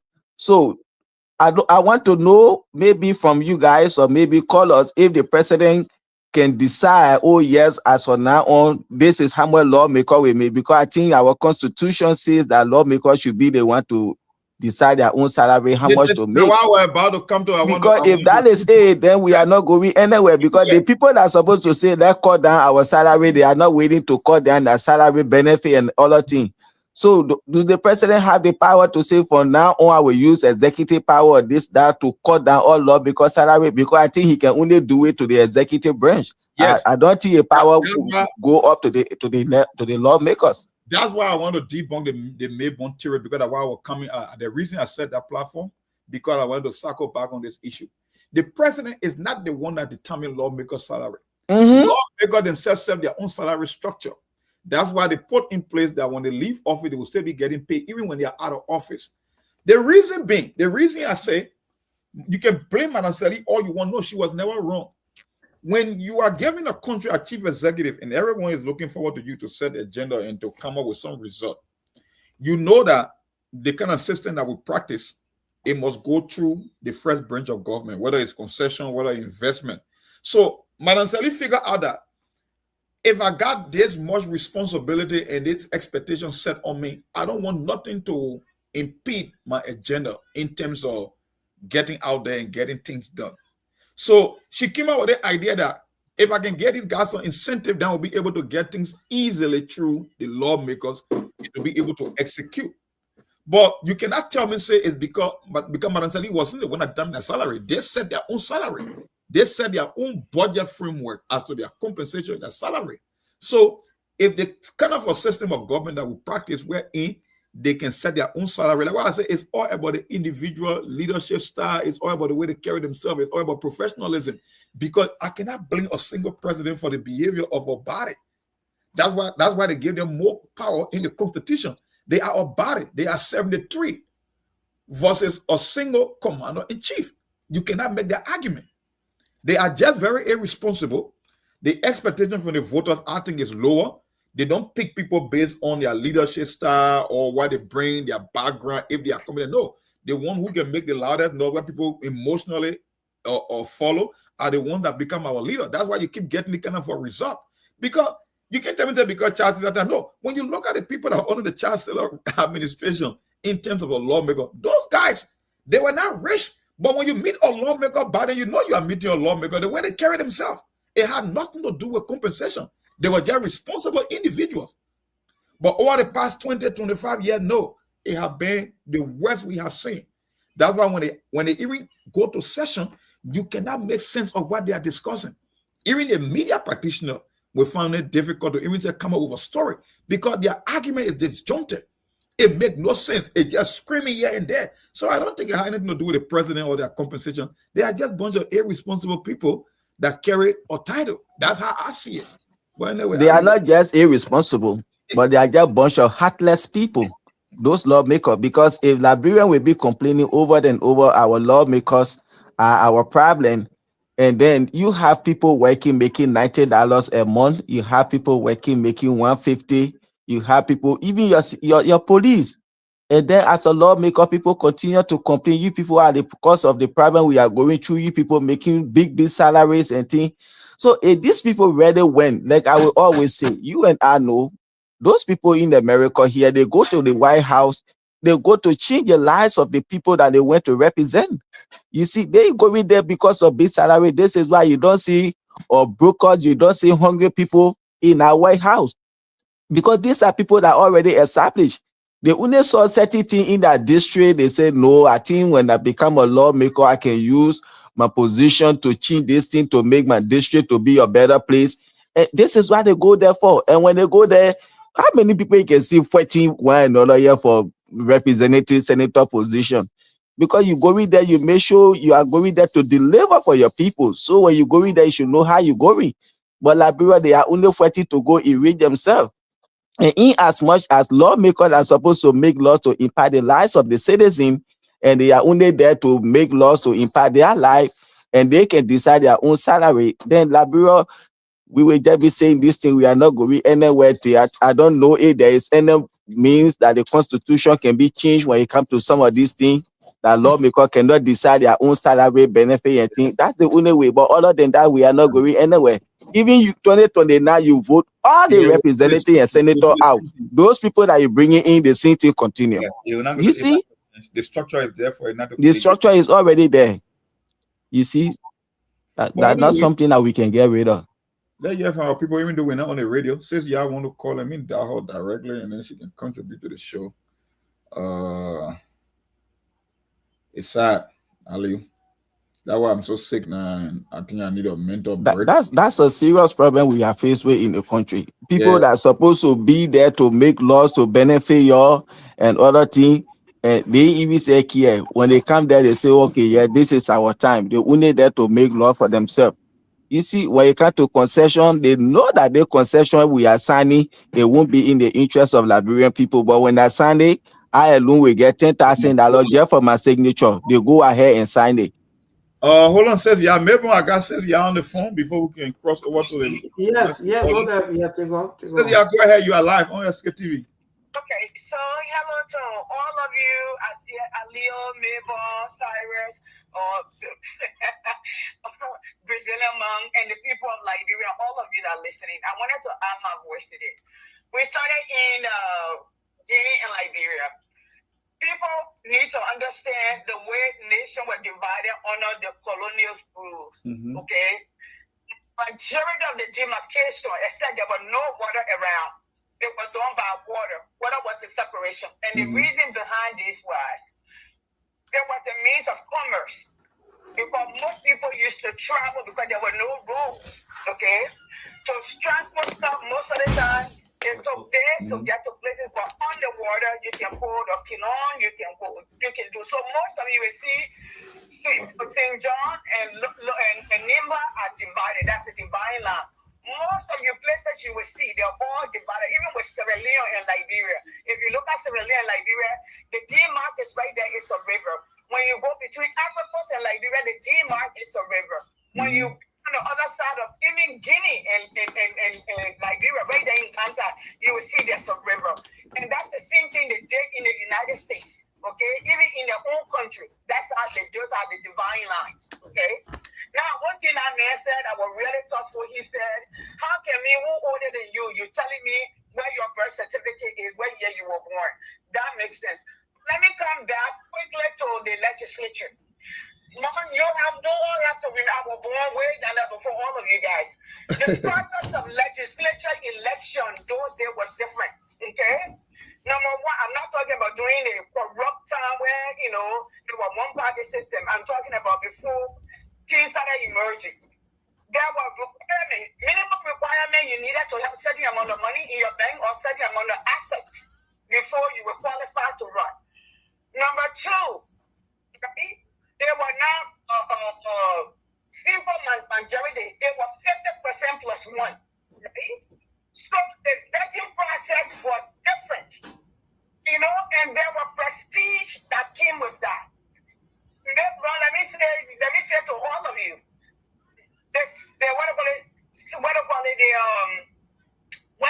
that position that this guy is a director of, Josiah is director of. Civil Service Agency. Yes. The CSA boss? The civil service supposed to be an autonomous body that have a commission, like you have the election commission. They're the one who's supposed to be the one after, because they told the legislature at the time was supposed to go ahead and set the rate how people got paid. Now, it does not matter to me as an informed and educated woman to hear that Manasali said she served the country. She wanted to take, just tell her she did not serve the country. Before she left, she told us that she apologized because she failed. She failed to reconcile the country. She failed to stop corruption. Corruption became a vampire. Cyrus, let me say to all of y'all, here it is. When the money that was coming in the country was temporary money to get the country to restock, to reconstruct the country because we have been to war. It was not to enrich people, and that's what she did. Okay, that's what she did. For GDP cannot afford to pay the people that they can pay. Barack said in 2017 during the debate, he said Liberia was irresponsible with money. When he's elected, he was going to balance the budget.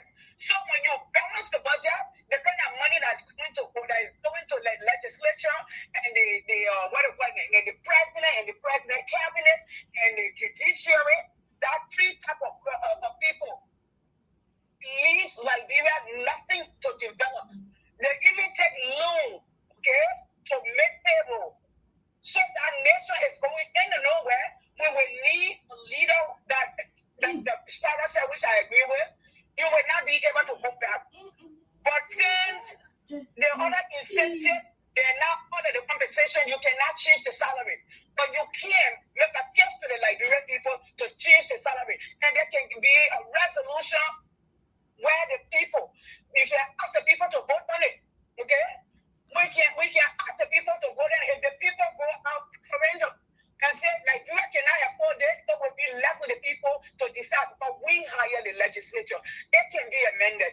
But I think what we need to do and move on, the Liberian people need to come together, okay, and ask to put back, because Madam Salis changed this, where we have 50% plus one. So because of the 50% plus one, they were not locked a ticket. People who are putting their name in the hat knew that they were playing for the win. Knew that when they go first round, they don't make it. Second round, they will have to get in and they will not make it. So it was people who truly wanted to put in serve. But when you got, like, Democrats got 400,000 voters. There's somebody who won with 3,000. You tell them they're the representative or the senator or 5,000. That is not a majority of the people. You're not getting the best among us to lead. So this is where I will end. Great show, by the way. Great show. Listen to it. I'll continue listening. I just wanted to add my voice. All right. Hello, people, and now watch it. Thank you. And for a matter of fact, I think she knew everything. Yes, man, I said it should be here accountable for the kind of situation I would do today. But again, all of these things can be put to place. That means Liberia, if we are willing, if we are not beyond political party, we are not beyond our godfather. Yeah, every day we're looking for godfather, godmother. Well, then we'll move forward. Let me go to the line to interact with our callers. Hello to this caller, David King. Good evening. Good evening,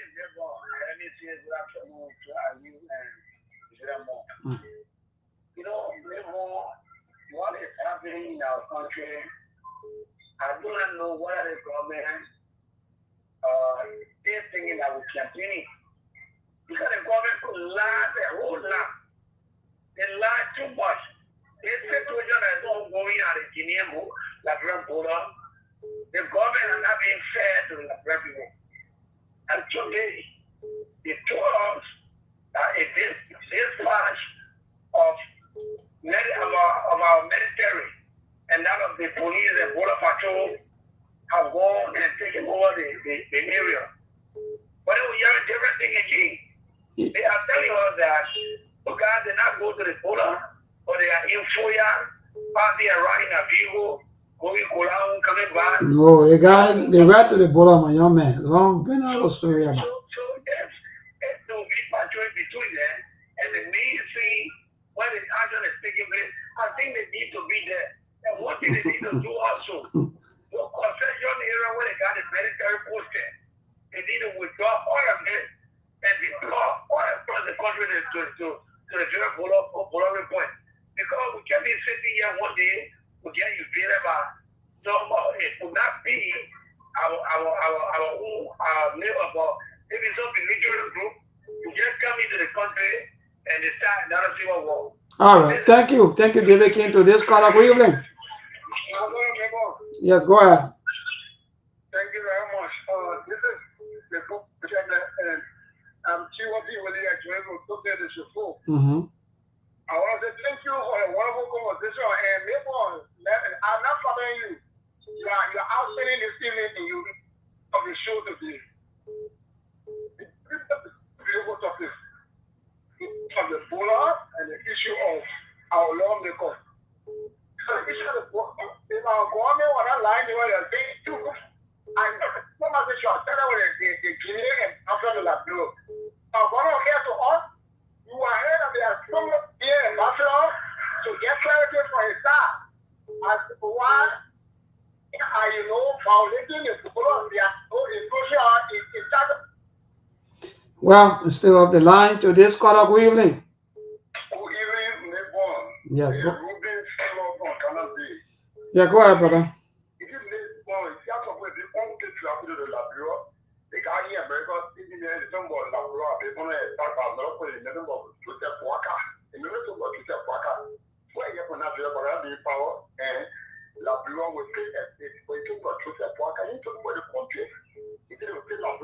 But when you talk about the commander-in-chief, who are you referring to? Joseph Boakai, in fact, took oath to protect the land of in fact, Liberia, though.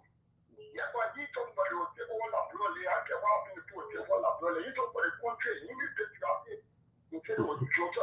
No, the man talking about the marital stream. He not just say they will take over. The man say when you come to the hello, excuse me now. Excuse me now.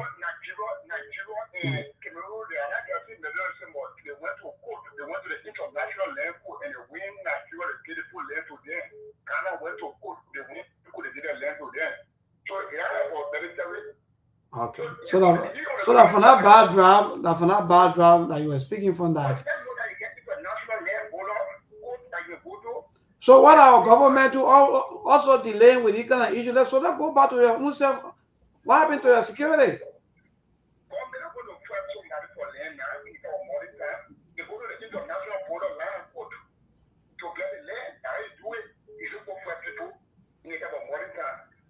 Okay. Thank you, brother. All right, thank you. Today's caller, good evening. Good evening, Mayfair, and good evening to the panelists. Yes, thank you, our sister, for joining us. Yeah, I want to tell you, thank you for the discussion. Today, if I'm not talking much, I just want to tell Mom what you did. Man, no. All right. So, yeah. Maybe tell a woman she wants to let her talk in the back. I don't believe in that. Sorry for cutting her off. Yeah, go ahead. I will tell you something. Go ahead. Today, I don't know what's going on. You're not too clear, man. Is that not too clear? Okay, are you getting me now? Yes, we're getting you loud and clear. Okay, thank you very much. Therefore, one of the issues that got my attention to you was the issue that has to do with it. God allowing people to start up. Therefore, one of the things I'm very against is that women is very lazy. Even women is very lazy. I give credit to flower plantation in this country, plantation company, therefore. But it comes to start out, they work very well because women institution, therefore, is very lazy now. Therefore, I was going to go back. My brother was a club there. Therefore, before you pay it, because you will take inside out one by one before you go bring it for him. So government continue to carry on ground-based system. When was more air, you see a man will work for 2 days, you go to the bed, you start out here, rather than going to the bed. That's what they're sitting in like Mexico. They want to force the next for the last 10 minutes like Mexico. That's not that it's going to be paid for. It's not wrong. That's a ground-based system government carry on. You don't go to spend money for food. You don't even spend the other thing to work for.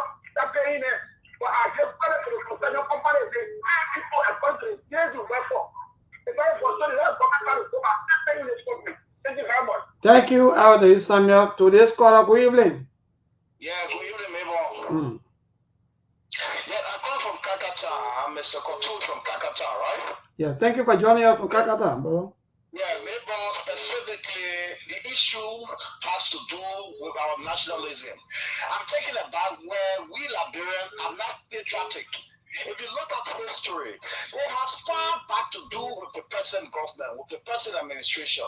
If you read history, you learn about the encroachment and territorial encroachment and the problem in Liberia. Let's learn the dispute between Guinea and Liberia has far been way back.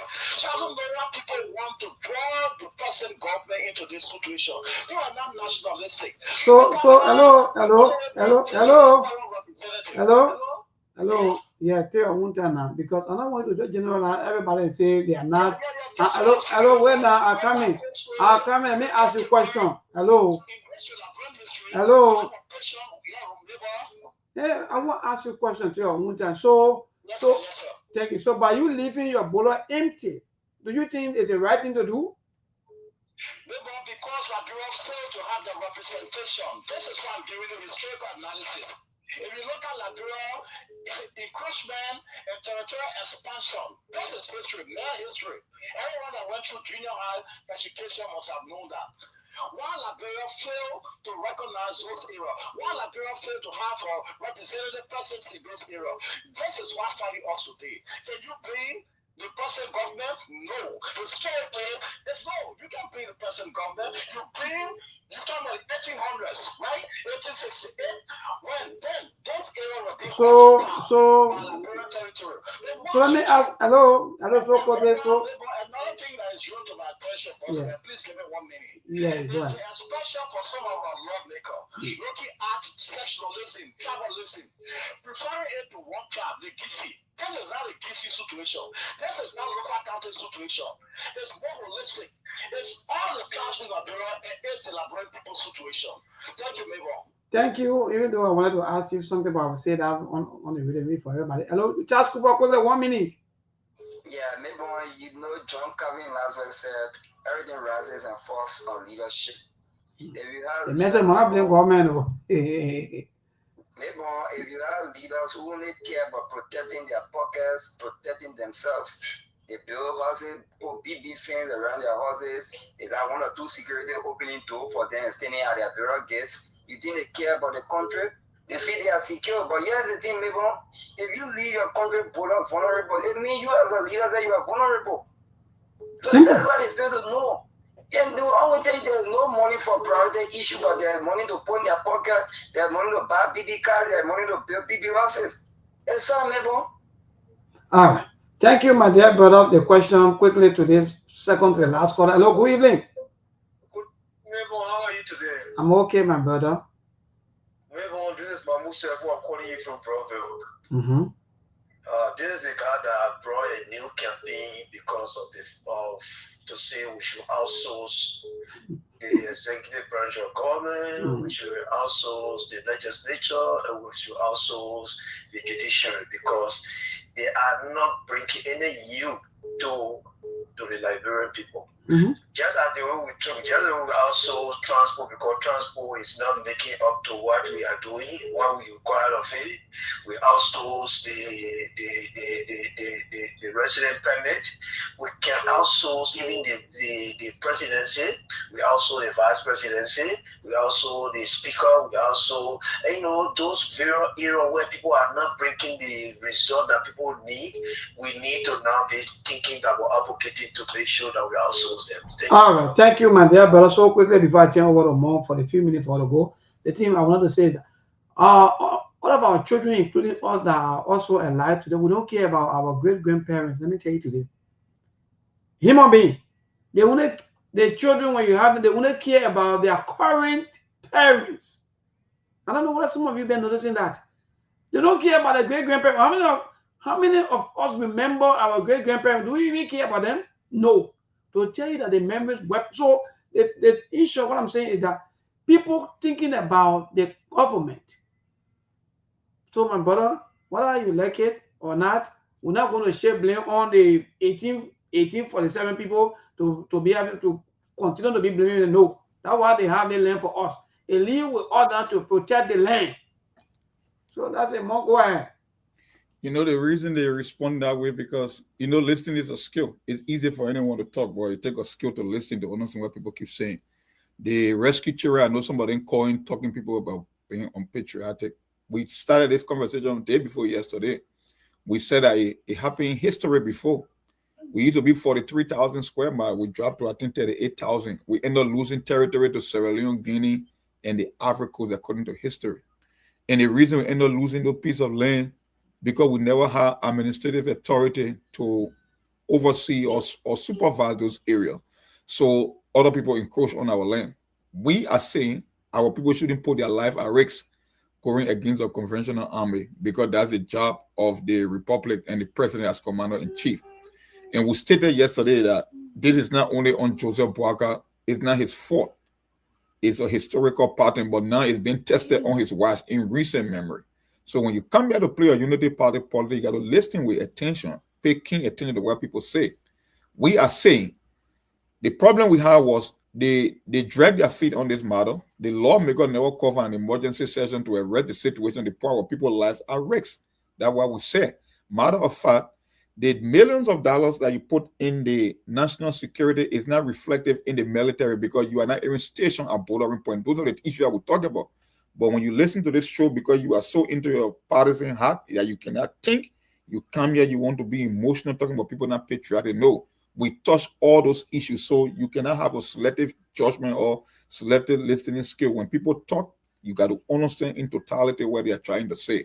So that gets a warning. And to my sister, anything you can reach out to me in the background. We don't do things. So the thing we're doing the so bush, you don't come on the radio to say that what will cut you off. So don't feel bad. But I instructed me to do that, please. What's what we do? Yes, wonderful. Yeah, thank you, my dear brother. Thanks to all of our people. Thanks to all of our supporters. Well, we shall be here on tomorrow by the grace of God. Everything we are saying here, like Mom said, is all about Mama Liberia. You can't be spending the money on people who are empowering people enjoyment. Some of you, maybe you're not seeing these people. Most of these people, they are not living the life of enjoyment. While the country is in, look at Douala, as of some kind of more part of debts in Douala. But again, it's okay because it is your government. To you, they are doing well for you to keep you in poverty, to keep you debted, to keep you the way they are keeping you. And while they are moving up and not traveling and taking photos and bringing in photos and placing in photos in their houses or in their homes, it's okay for you. But for some of us, it's not okay for us. We will talk about these things. Thank you so much. Good night. We see you again on tomorrow by the grace of God. There are things we can do. We bring in good news and we give it to you. We searching for podcasts and connecting people and culture from here and up out of the club. Foreign people who waiting to sell. The blessing that time and the efforts are rest. The brothers giving us here and the promise of death. The work with my life without fear. I lyrical health. Master. Play Paris, who make you. I can't ask you if you been you. Say my journey, Tina get I say my jamo. And yes, I know money. The more I get you. And you love me. The more I get you. What is Sktv, the best in Liberia. Sktv, the best in Africa. Sktv, the best in Mama Liberia. Must hold by the lofa and grandbaza. And I delay ya to money, and I salia ya to money, and I wanna play ya to money, and I could do boy ya to money, and I delay ya to money, and I salia ya to money, and I wanna play ya to money, and I could do boy ya to money, and I forget na ya to money. That's the baby, and I forget na. Cause you walk on my ya to money. Yeah. Sktv, the best in Liberia. Sktv, the best in Africa.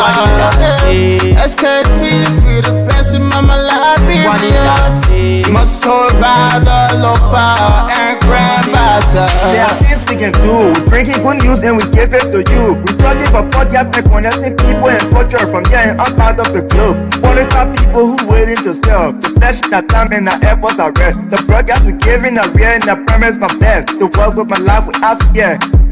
From Grandfather Nima to Lufa, from Riverside to Raji to Chile, from Grand Crew, Bombing, Kidman, Montserrat, Sano to Backwalu, from Maryland, Bonkan to the Maggie B. We the best in the land, yeah, LIB. We the best in the land, yeah, LIB. We the best in the land, yeah, LIB. Sktv, the best in Liberia. Sktv, the best in Africa.